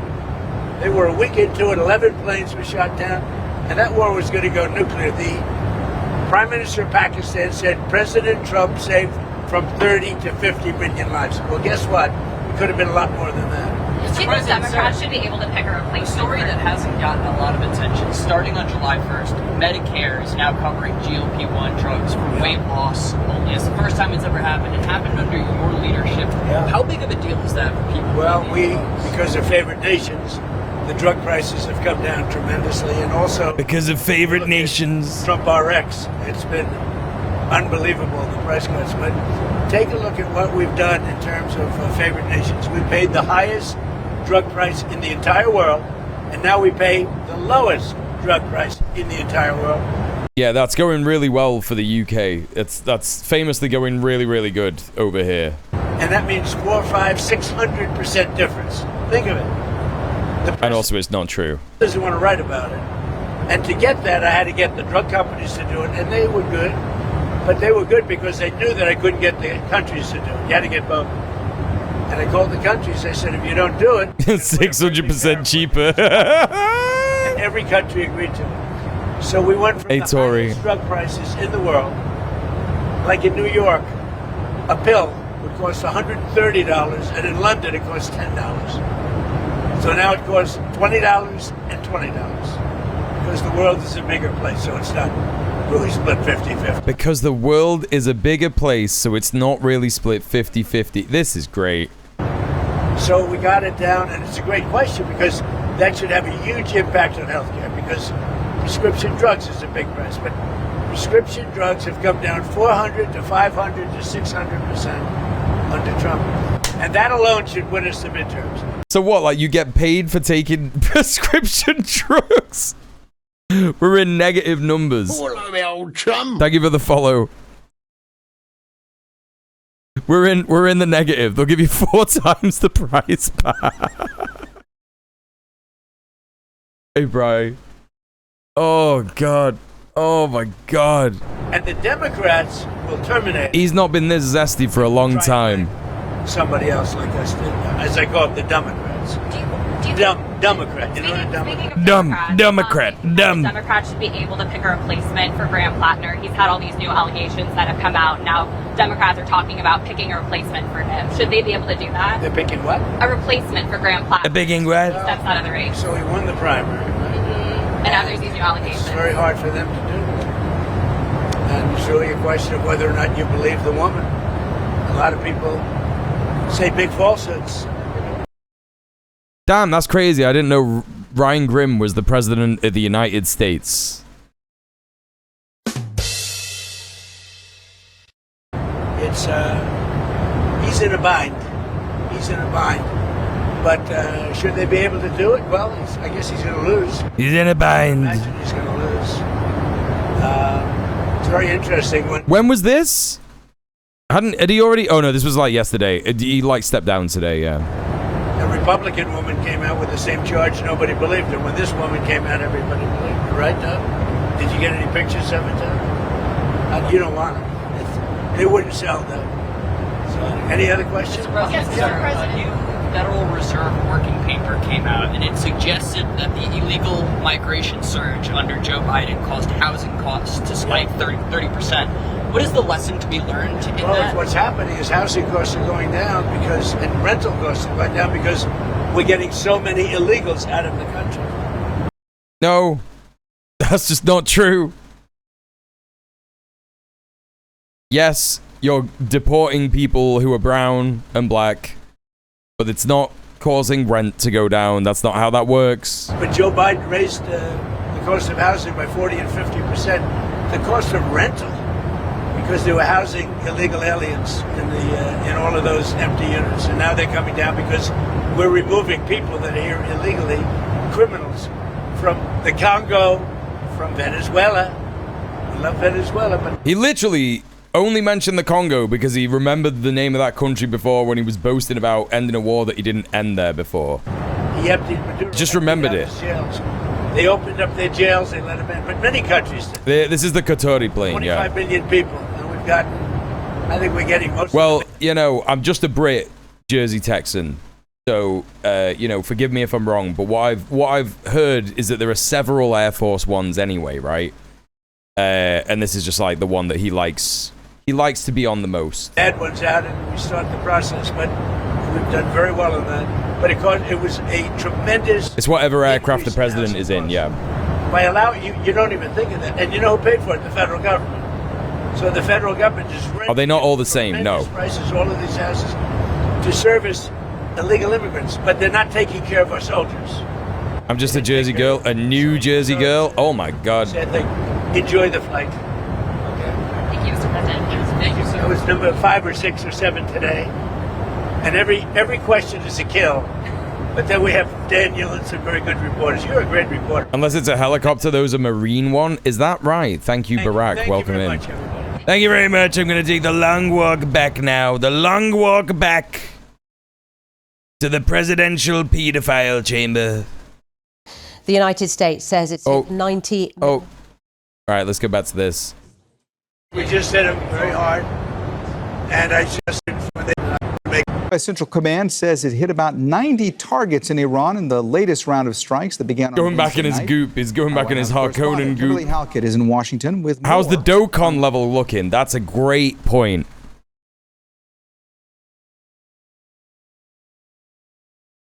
Dokon. Oh, it was Dokon 5. For a minute there, it was Dokon 5. 250% spike. In District Pizza Palace again. Pizzato Pizza, 180% spike. Much busier than usual. They're fucking off Papa Jean. There's a pizza joint called We the Pizza? That's so embarrassing, dude. That's so embarrassing. Status is still on. Something might happen.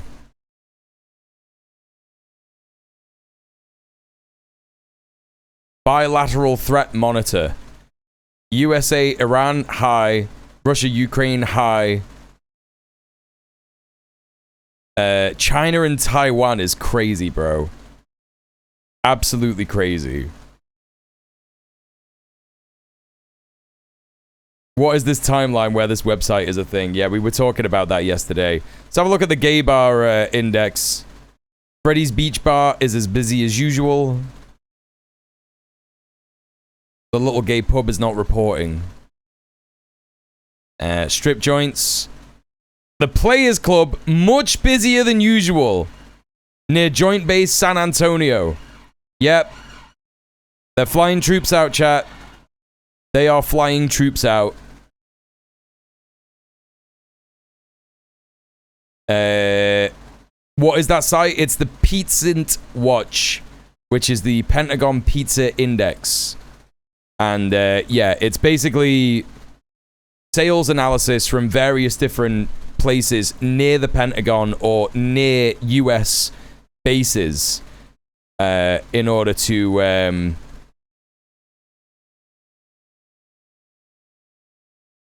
figure out if something is going to happen. So, yeah. What the Trump administration has been saying. It's a dystopian and darkly funny website. It's been going for years. It's been going for literal years. Maybe like 10 years or something. President Donald Trump making good on his threats to hit Iran for a second day. The U.S. president authorizing strikes and U.S. Central I've somehow never seen that. Good for you. Good for you. It means you're much more offline than me. That it was degrading. And people do say that I'm the biggest grass-touching streamer that they know. Unless they know Cinemarxism Brett. In which case, I'm probably the second most grass-touching streamer that they know. Iran's ability to threaten commercial shipping in the Strait of Hormuz. The U.S. Vice President J.D. Vance alleging that it was Iran. Incredible phrase said on a news stream. Check the gay bars. Yeah, you got to check the gay bars. Put in place a ceasefire and led to broader negotiations. Hey, Cosmic Architect. Thought she was going to say making good on his promises. I mean, the deal. The United States saying it would only lift its naval blockade, he said, if Iran stopped shooting. But the vice president saying Iran kept that deal for just 1 week. Now, the United States says that it will hit back if Iran continues to shoot. In fact, Donald Trump saying for every time Iran strikes, the United States will hit back 20 times harder. Now, this change in the United States rhetoric, right? In terms of if they hit us back, we're going to hit them back. This is them stealing Iran's line once again. Yeah, we all know that, right, chat? Like, this is what Iran has said from the start. Like, we will respond if you attack us, right? So the defensive country, the defending country, has been saying since day one, if you are aggressive towards us, we will respond. And now they're in a situation where the US thinks everybody has forgotten about that. And so they're saying, well, if they respond, we're going to respond. It's like, right, so you're going to continue being aggressive. Right, gotcha. That's what that means. Donald Trump also insisting that Iran still wants to make a deal with the United States to end the conflict. But he says he's not sure if there was a deal that Iran would honor it. They're not going to honor it. They're sneaky people. They're wrong. I don't think that they'll do this. I'll leave you with this real quick, chat. I'm just going to run to the toilet real quick. I won't be too long. Wave of US strikes have targeted piers, railway bridges, and other facilities in the south. The attacks were the largest since the two signed a memorandum of understanding aimed at ending the war last month. Tehran says US strikes have killed at least 14 people in the last 2 days. Iran says it's responded by targeting US military facilities in Kuwait, Bahrain and Qatar, activating air defences and alarms.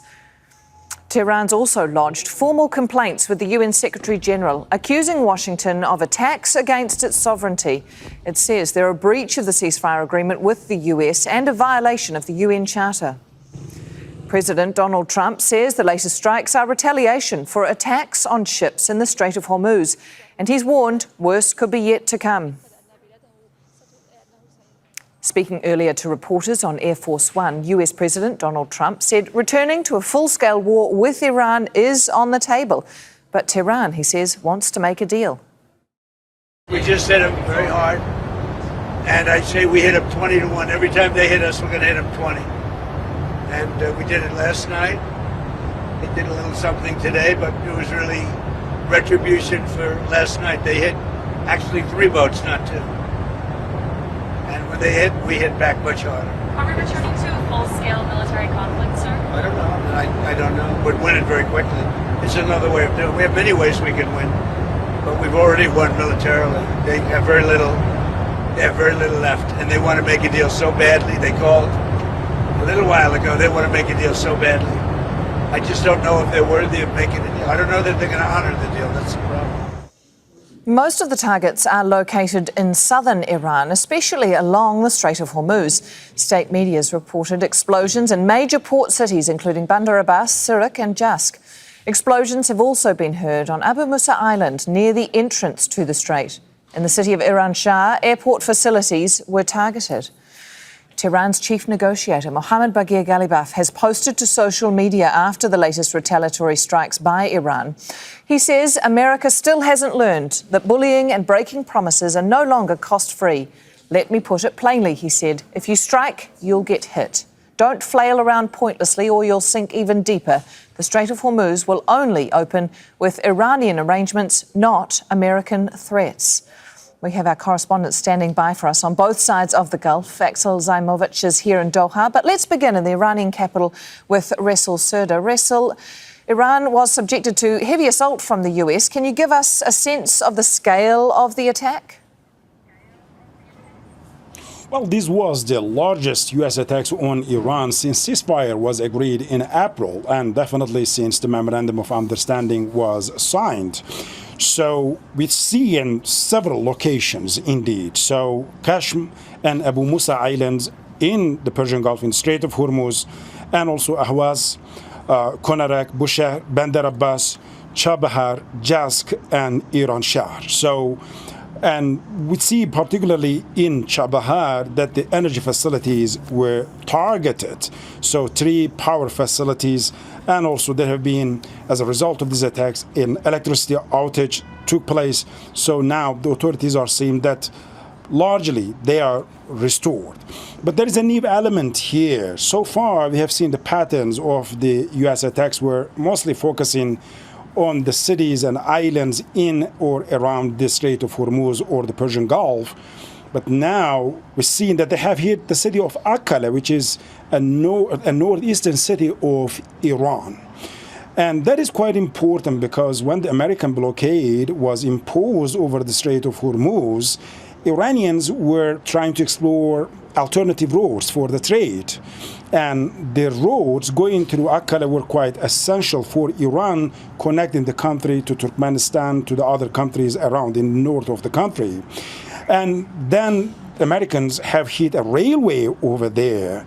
And as a result, so now the train lane between Tehran and Mashhad is temporarily suspended. Authorities are saying the technical teams are working to reopen it, but as of now, that railway is out of service.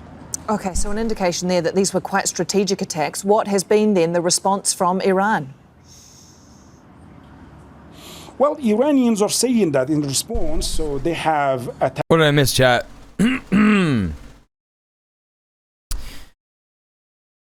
According to that, they should have hit 1,600 targets. Is that what they're saying? Is he copying from Iran or the Zionist entity? Wasn't there that horrible tweet about Lebanon a couple of weeks ago?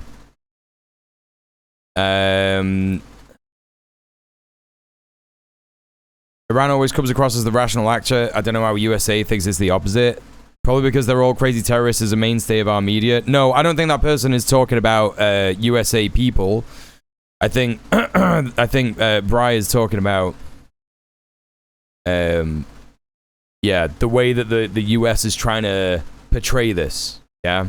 Like, I think most people can tell that this is a totally unjust and insane war, right? Based on the shit that Trump was saying. Yeah, USA's framing is objectively we're crazy. I think most people can see that. That's the thing. He was saying they'd hit 20-1.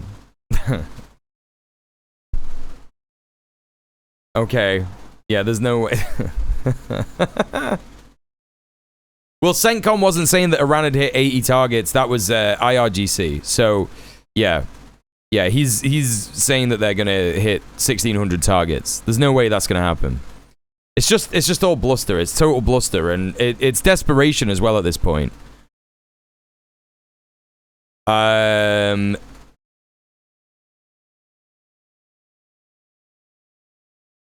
it's mad stuff. The American military facilities in Kuwait and Bahrain. So Arif Jan and Ali Al Salim in Kuwait, Jufair and Sheikh Isa in Bahrain. So they are giving some of the details here, but also now we know that there have been attacks on Qatar as well. So these attacks that were conducted in response to the American attacks by the IRGC, saying that they have targeted the Patriot missile systems in Kuwait, a satellite antenna in Qatar, and fuel depots of the U.S. military in Bahrain. And they're saying that the IRGC have used various types of destructive drones, and also they're warning if the American attacks continue in the coming days, IRGC is going to expand its attacks on the other military facilities of the United States across the region. So here, there's a dangerous deadlock. Iranians are saying that they are not going to give up on the Strait of Hormuz. They believe that the 5th article of the Memorandum of Understanding gives right to Iran to have full control over the Strait of Hormuz, while Americans are saying that they are not going to accept Iranian control over the Strait of Hormuz. For both sides, it's quite an essential position. And so that's why now it's extremely difficult for mediators really to force them to the negotiating table for a solution. Reza Soda joining us from Tehran. Thank you very much. Let's bring in Axel Zaimovic now, who joins us from Doha. Axel, a number of Gulf countries sending out alerts overnight. What's been reported of those incoming threats? Well, that's correct. It was an intense night across the Gulf overnight. For example, here in Qatar, just before 4 in the morning, a resident received a text message on their mobile phones, and that message instructed people to stay indoors, to stay away from windows because of imminent threat. And also, this, when it comes about these attacks, we're also hearing from Qatar's officials here, they're saying that there's been imminent threat right after those text messages were sent, because indicating that those attacks didn't cause any damage to the civilian infrastructure on the ground here. We also hear that in Bahrain and also in Kuwait, Interior Ministry instructed people to stay indoors, to stay away from windows, but also we don't get any official confirmations if any of those sites that Rasul was earlier mentioning were impacted by those attacks hit in the Iranian attacks. Axel Zaimovic joining us from Doha. Thank you. Okay. Right, let's bring in Alex Alfarez-Shears. He's a military and defence analyst joining us from London. Alex, thanks for your time. How far backwards do you think we've gone? Well, I think we're now in an extremely dangerous situation. Now, the MOU may not be dead, so to speak, but it certainly is on life support. And what it will take to get out of this crisis instability situation now with 4 rounds of escalation is going to be... This guy's a terrible military and defense analysis because it's dead. The MOU is over. Trump said it himself. Come on, man. Restraint. It's going to be restraint on both sides. And it doesn't look as though either side is willing to exercise that restraint, because the political issue pertaining to the status of the strait is still extremely in doubt. I think the United States find it intolerable that Iran will exercise control over the strait, and Iran finds it intolerable that an alternative mechanism with regards to the control of the strait, without them being the predominant actor in that mechanism, is also equally intolerable. So I think we're in a really dangerous situation here, and the question is whether Iran now will retaliate, because if they do, then we're back in this sort of cycle of perpetual conflict again. Yeah, so It's not dead, it's just doing his best Mitch McConnell impression. Oh! Saying we need restraint on the other side. In a tug of war, what is the motivation, or what is going to be pulling us further towards the restraint rather than this intolerable situation that either side feels that they're in? Well, I think for Iran, again, I think this is a deal breaker for them. I think they are probably willing to return to large-scale conflict if it means that they can continue to exercise control over the Strait of Hormuz, because it's two things. It's one, it's the big spoil of the war for them. And secondly, it's also their biggest source of leverage going forward in any negotiation, whether it's based on the MOU or based on some other framework. It is their biggest source of leverage. For the United States, it's the state of the economy, both domestically but also the global economy. But the United States is also under considerable pressure from GCC countries to ensure that the Strait of Hormuz doesn't become de facto Iranian maritime territory. So I think what we need here is for both sides to really contend with the fact that a continued escalation, another round of escalation in the near term, would be in nobody's interest. But Who started the war, brother? Who started the war? You can't just sit here and be like, the escalation is in no one's interests. It is. It's in the USA's interests. Absolutely insane military and defense analyst. Just shut the fuck up, bro. The big question here is who is willing to... Both sides. Who's willing to surrender? My man is about to say who is willing to go down the escalation ladder. And the answer is going to be neither of them. Because one side is defending and the other side is being aggressive. It's such a stupid position.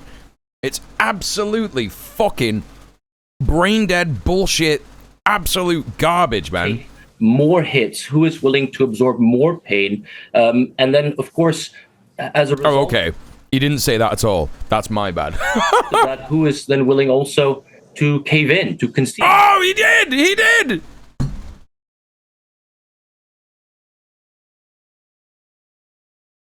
Had me in the first half, not gonna lie.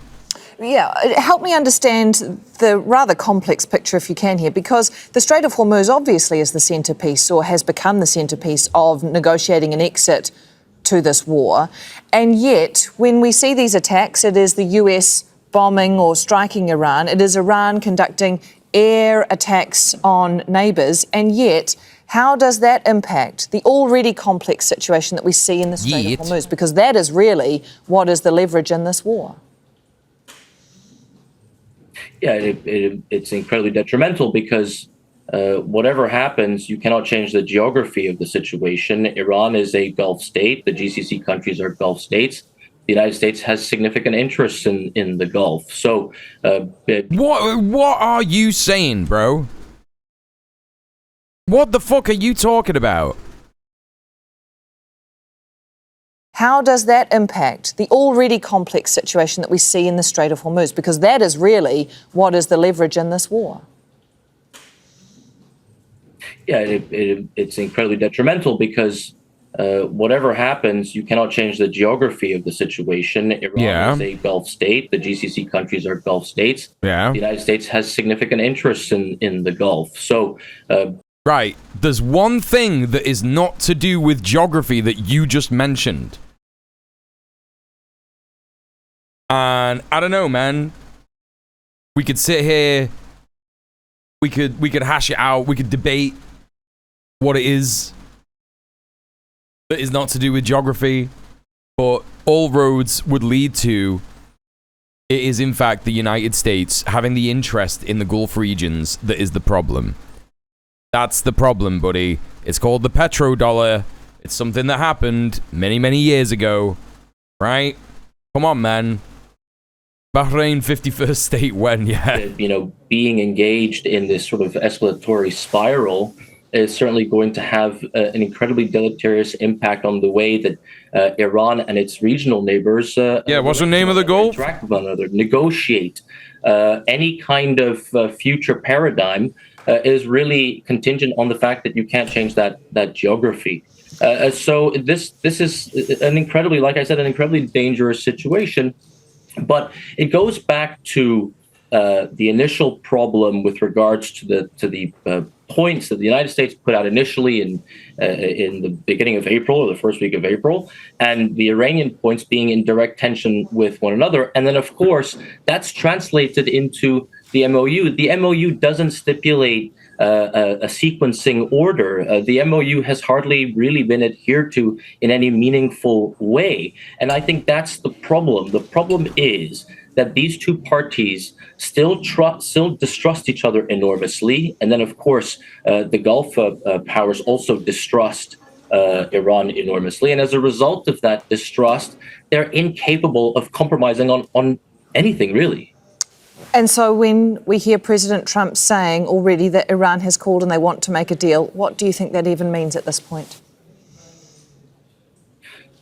Look, there's an element to this war that's informational. There's an informational warfare dimension to this, and essentially it's to destabilize the other side, the adversary.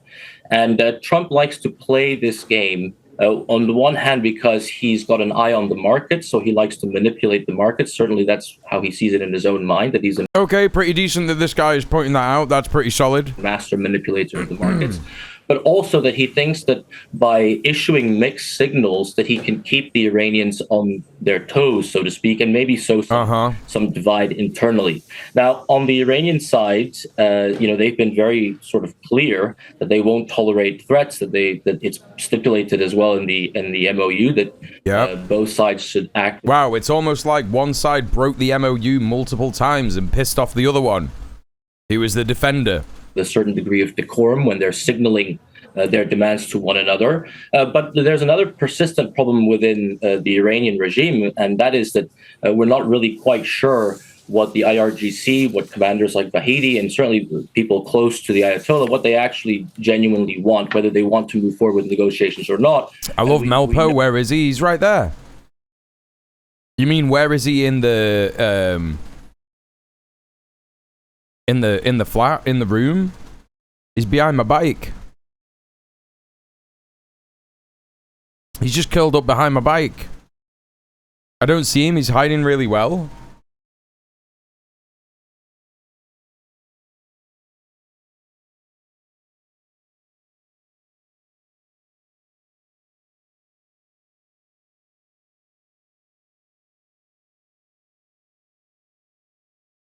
Got a little face, honey.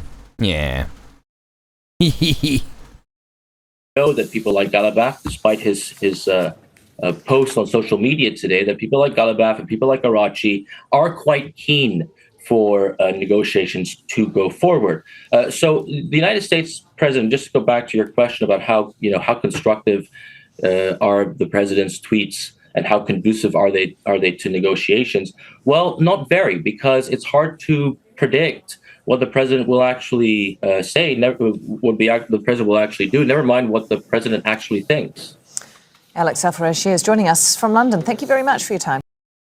Now, there was something mentioned in this report that is a little interesting. And I do think that this is something that people have been speculating for some time as to whether the Gulf states are actually joining in on this war as well. Here's Bonza Barry.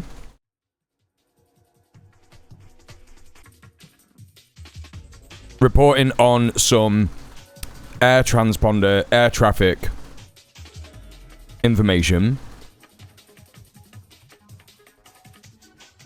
Supporting aircraft for this round took off from Saudi, UAE, and Qatar. Strikes on Bushehr are utilizing Saudi airspace for support. It seems that most of the aircraft took off from Qatar, including the E-3 Sentry. These are regarding the strikes on southwestern Iran.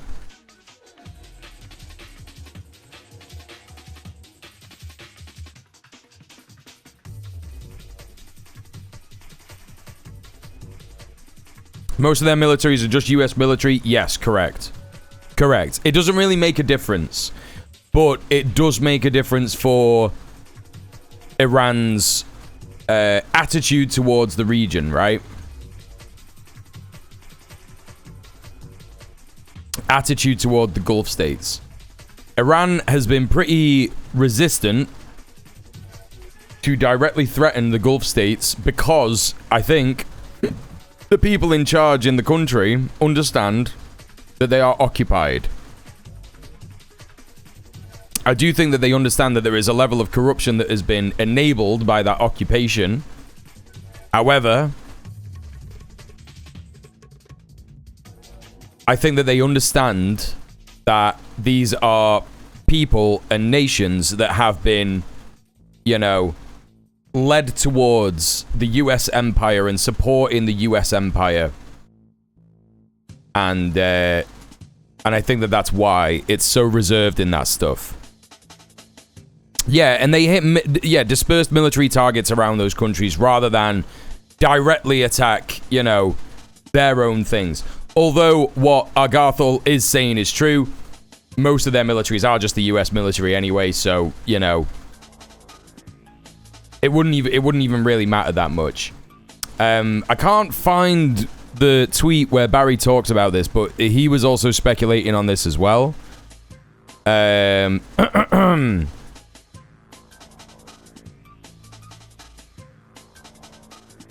me have a little look and see. Emirati refueler gained altitude towards the Gulf. Various refuelers participating in tonight's attacks. That was yesterday's attacks. Taken off from Qatar, UAE, Saudi Arabia, and Israel. There was a tweet where he was talking about it. And I've lost it.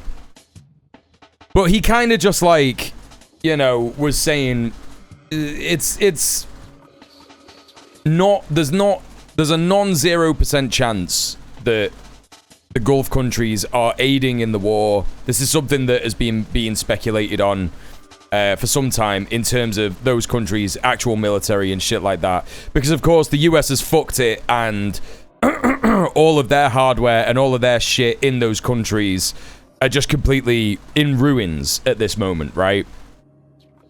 So it does make sense that they will be calling on those countries to support them militarily, and it does make sense that they would support them militarily because, you know, if they don't, they're afraid that they're going to get bombed themselves. This is, you know, ruling through threats and violence. It's what the US does. So yeah, I wouldn't be surprised to find that out. I would not be surprised to find that out. But yeah, let's continue with some of these reports. I think we got... What is this?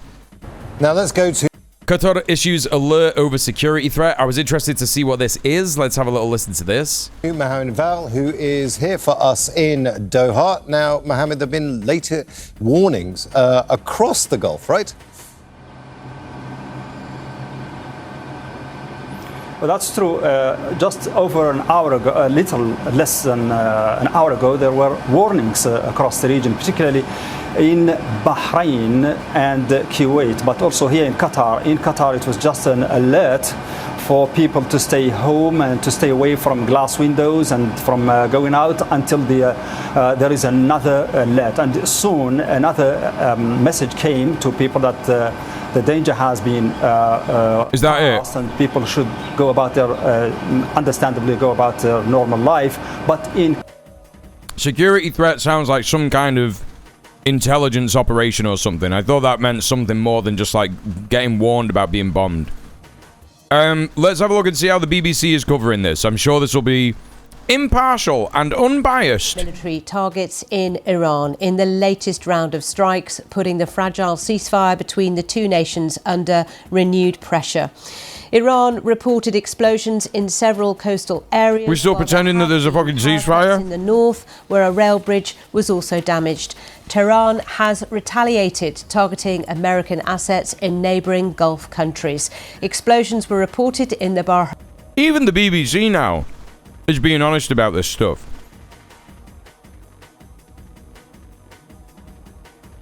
A lot of these propaganda outlets are seeing the way that the wind is blowing. It's very interesting. I've just realised that the fucking music is still on. Sorry about that, chat.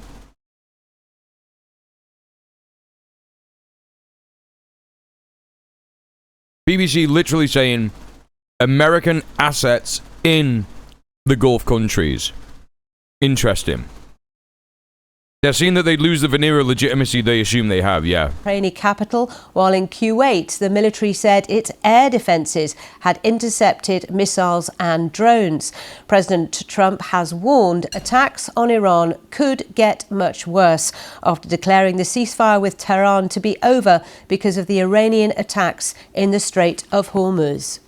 We just hit them very hard, and I'd say we hit them 20-1. Every time they hit us, we're going to hit them 20. And we did it last night.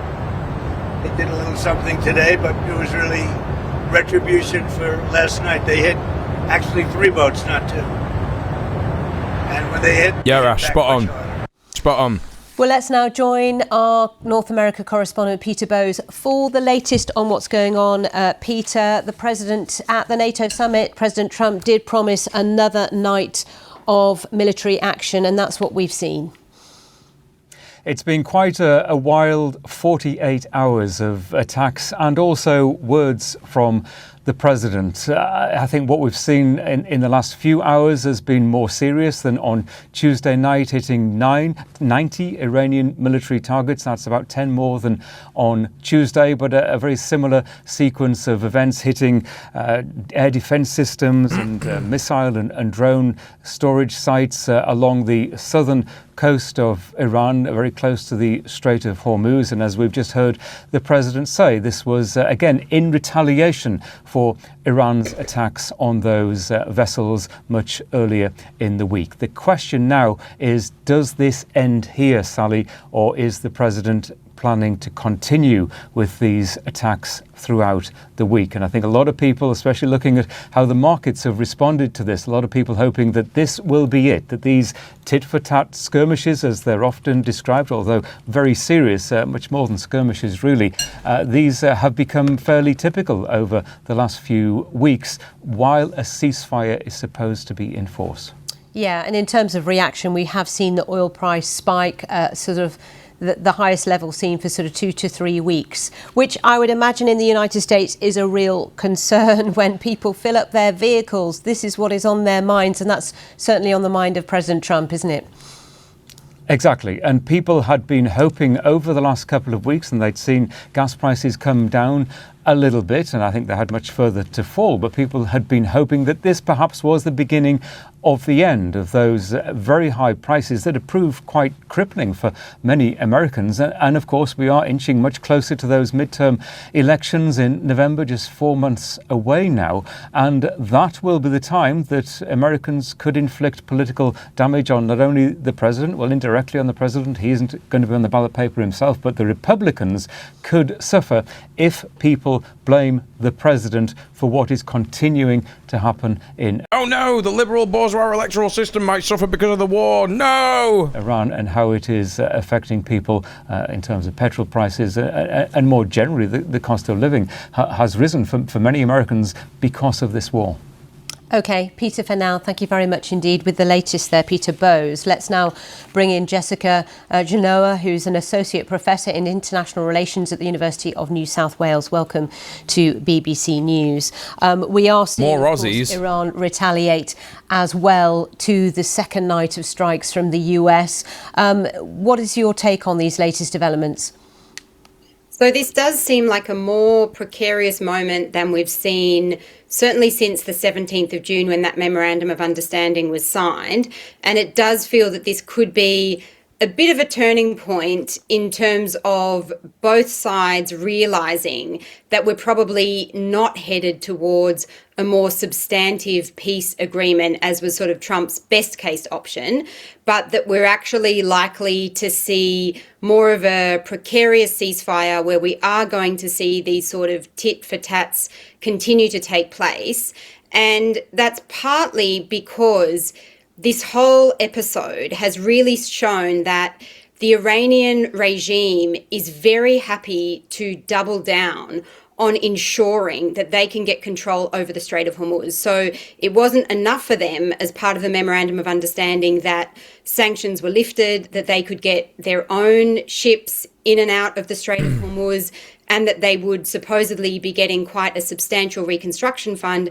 But in addition, they are really determined to ensure that they get full control over the Strait of Hormuz, and they're willing to shoot at those commercial vessels in order to show that resolve. And I think that puts us really in a very precarious situation, because it's very likely, as we've seen, that the US will respond militarily to any strikes from Iran in the Strait of Hormuz, and also will not be willing to leave the region whilst Iran is so directly and so obviously stating that they're really going to maintain this control, despite the fact that I guess they would argue, and I have seen this argument coming through from commentators looking at Iran, that it's all about interpretation of that MOU and what it meant in terms of the opening up of the strait for the 60 days and how that works, how it operates.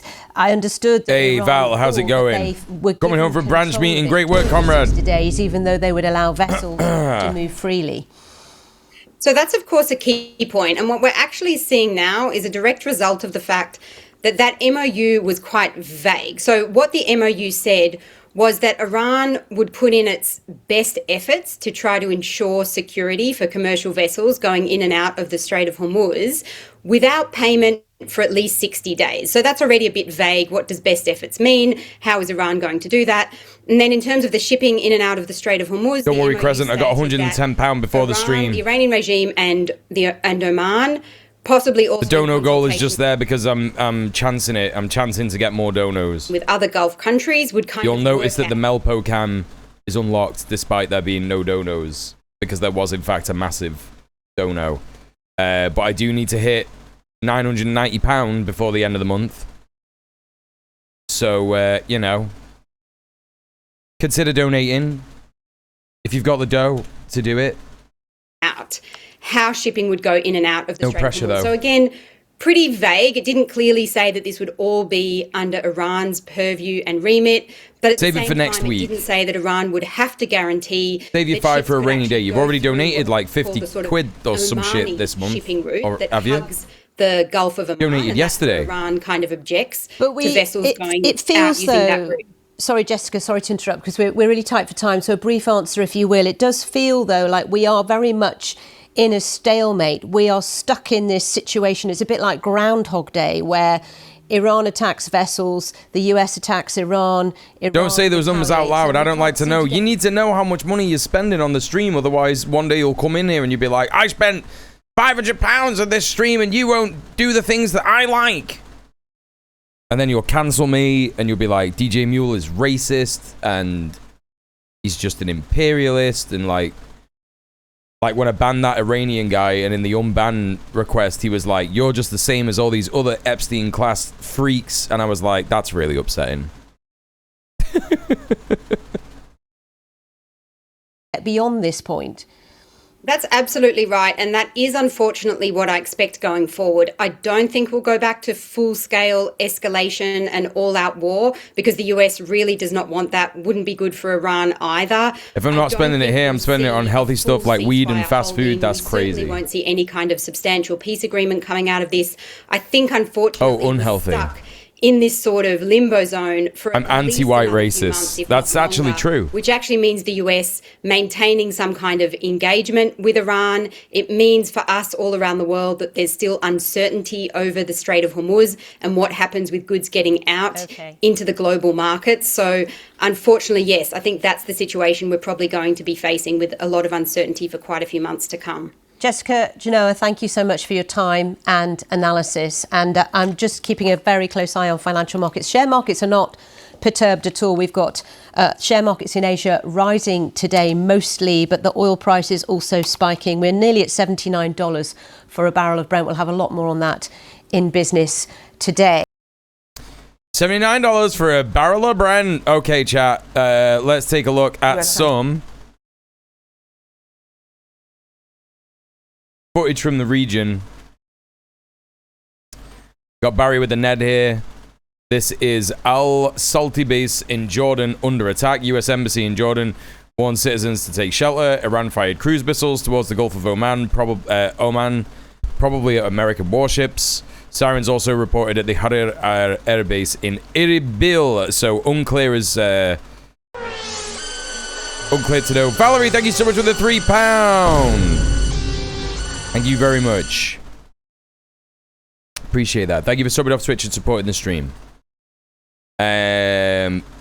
Unclear as to whether this is happening in Jordan, Erbil, or wherever, but let's take a look at this.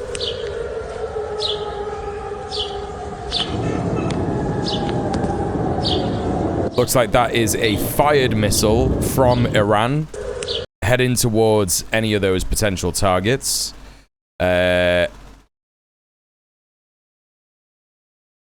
Let's have a look at this thread. This is from 1 a.m. yesterday, 1 a.m. last night, 1 a.m. this morning, however you want to think about it. Iranian missiles arriving in Bahrain, sirens are in Qatar, Iranian missiles in Kuwait now. Reportedly smoke coming from the 5th Fleet headquarters. Second video shows interceptors in Kuwait. Yep, so that's Bahrain, 5th Fleet headquarters. And these are interceptors in Kuwait. Somewhere. Maybe we'll see him in a bit.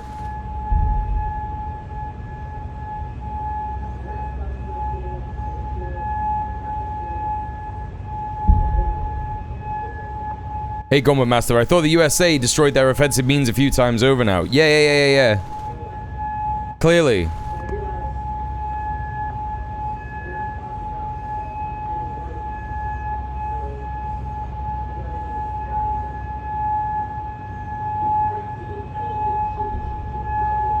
Okay.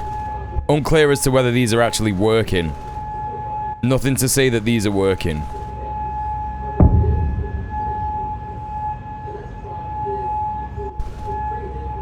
Unknown as to whether that was an interception or a impact.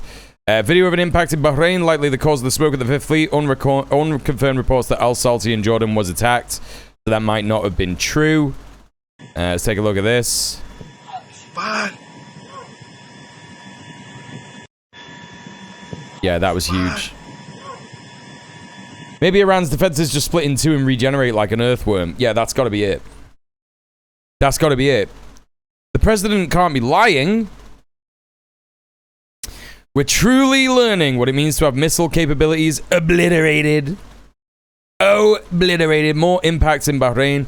Obviously, you know, chat, that the interceptor stockpile has completely run out, pretty much, in the Gulf states. So every move that America makes, like this, is putting its bases in the region under very, very serious threat. And hard to know what the strategy is supposed to be with attacking Iran all the time and just, I guess, pretending that there's no way for them to attack back. My God.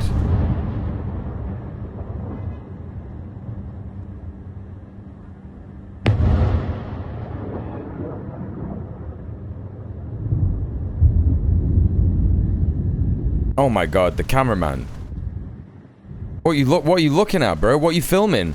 My man was looking at that with his eyes and forgot that his fucking phone was supposed to be filming it.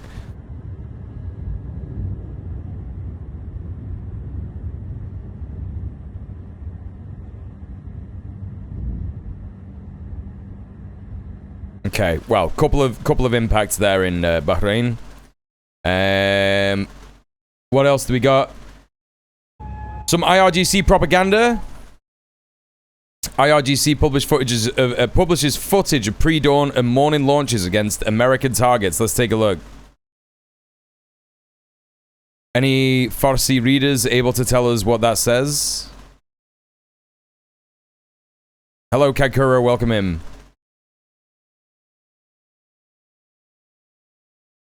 Any idea at all?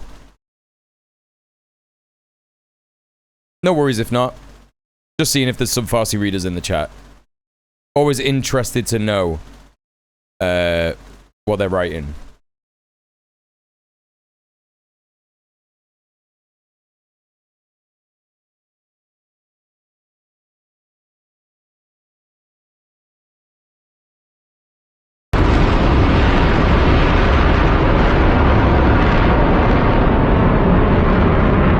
I did see that Rupert Lowe has been on the Joe Rogan Experience. There is unfortunately too much stuff to cover. But I will probably cover that next week. At some point. I'll be getting back onto British stuff next week because there's nothing really as important as this happening in the UK at the minute. Except for the Filton 25 trials, and I don't think they're gonna conclude until next week anyway.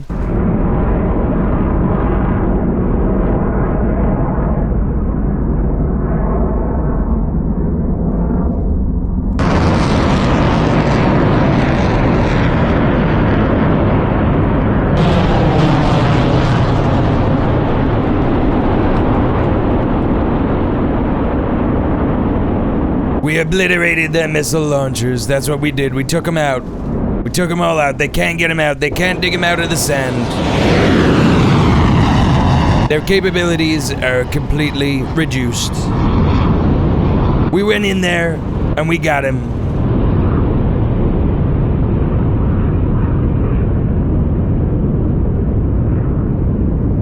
We got him. And we're winning.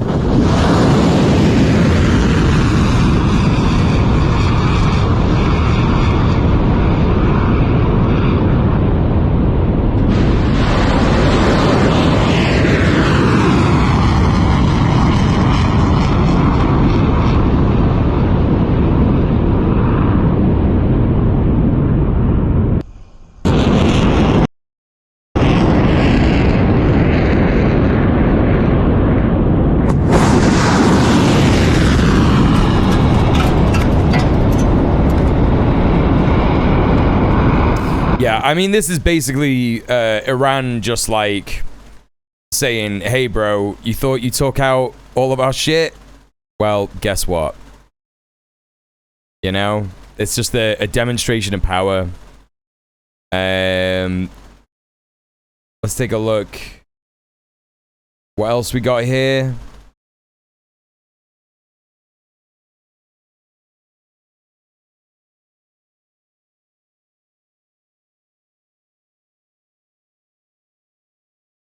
Trump, according to new financial docs, he was accumulating millions in defense stocks at the same time he was waging wars in which those companies would directly benefit. Who knew it? Who knew it, chat? Who knew? I'm hearing this now for the first time. You're telling me this now for the first time. So yeah. Completely fucking corrupt, evil, dog shit nonsense. Complete nonsense. That's all it is. That's all it is. That's all it's ever gonna be. Making money off people dying. Again and again and again. Yeah, exactly as assumed from the very start of it. Yep. That's it. That's just it. That is just it. Now.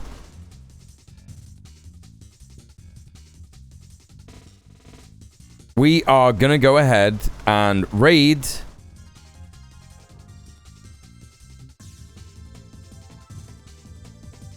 someone. I'm done. Just in case you weren't aware of what was happening.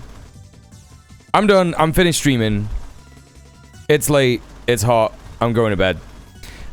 You may have heard me shout them out many times on the stream before. They are a regular chatter, long-time supporter of mine, and we're gonna go and raid them for the first time in a long time. I can't remember the last time I raided them, but we are gonna go and raid Goblin Hogger, who is playing some video games. The game is called May or May Not, and yeah, we are gonna show him some love. Thank you so much, everybody, for all the support tonight. Thank you so much, Johnny, for the mega dono, £110. Thank you so much for that. Obviously, thank you, everyone, for being here. Thanks, Val, for the £3 as well. Thank you for the resub. Someone subbed earlier. I can't remember who it was, but thank you for the sub. Thank you for all the follows. I had a couple of follows tonight. Appreciate that. I hope you enjoyed the stream. Thank you for just chatting, and thank you for lurking. If you've been lurking away and supporting the stream in that way, appreciate that. Don't forget to check out the VOD channel. You can catch up on VODs from the week. Check out Red Planet this Sunday, which is when I will be back on Twitch in general. Go and follow the Twitch channel. Go follow the YouTube channel and the Patreon and give Red Planet money. Riskiverse, yep, thanks for the stream. My pleasure. Soul Chicken, good night, good night. And, yeah. I've got socials. I got all kinds of socials you can follow. I got YouTube channels you can follow. I'm hoping to do a video on Nigel Farage resigning tomorrow for the Twitch Clips channel, so stay locked to that. If it doesn't happen, blame the weather. It's going to be really hot tomorrow. I don't think I'll want to do anything. But that's that. That's the ending spiel. And like I said, we're going to go raid Gobs. And yeah, have a good time. Chat, stay safe. It's really warm everywhere. Make sure you look after yourself. Build one of these. Can't recommend it enough. Get it built. Really good. That's the end of that. Or build one of those big boards with loads of chopped off tops of plastic bottles in. If you don't know what I'm on about, I don't know. Anyway, I'll see you on Sunday. If I don't see you on Sunday at Red Planet, I'll see you on Monday. I'll be back here on Monday. Stay excellent to each other. Yeah.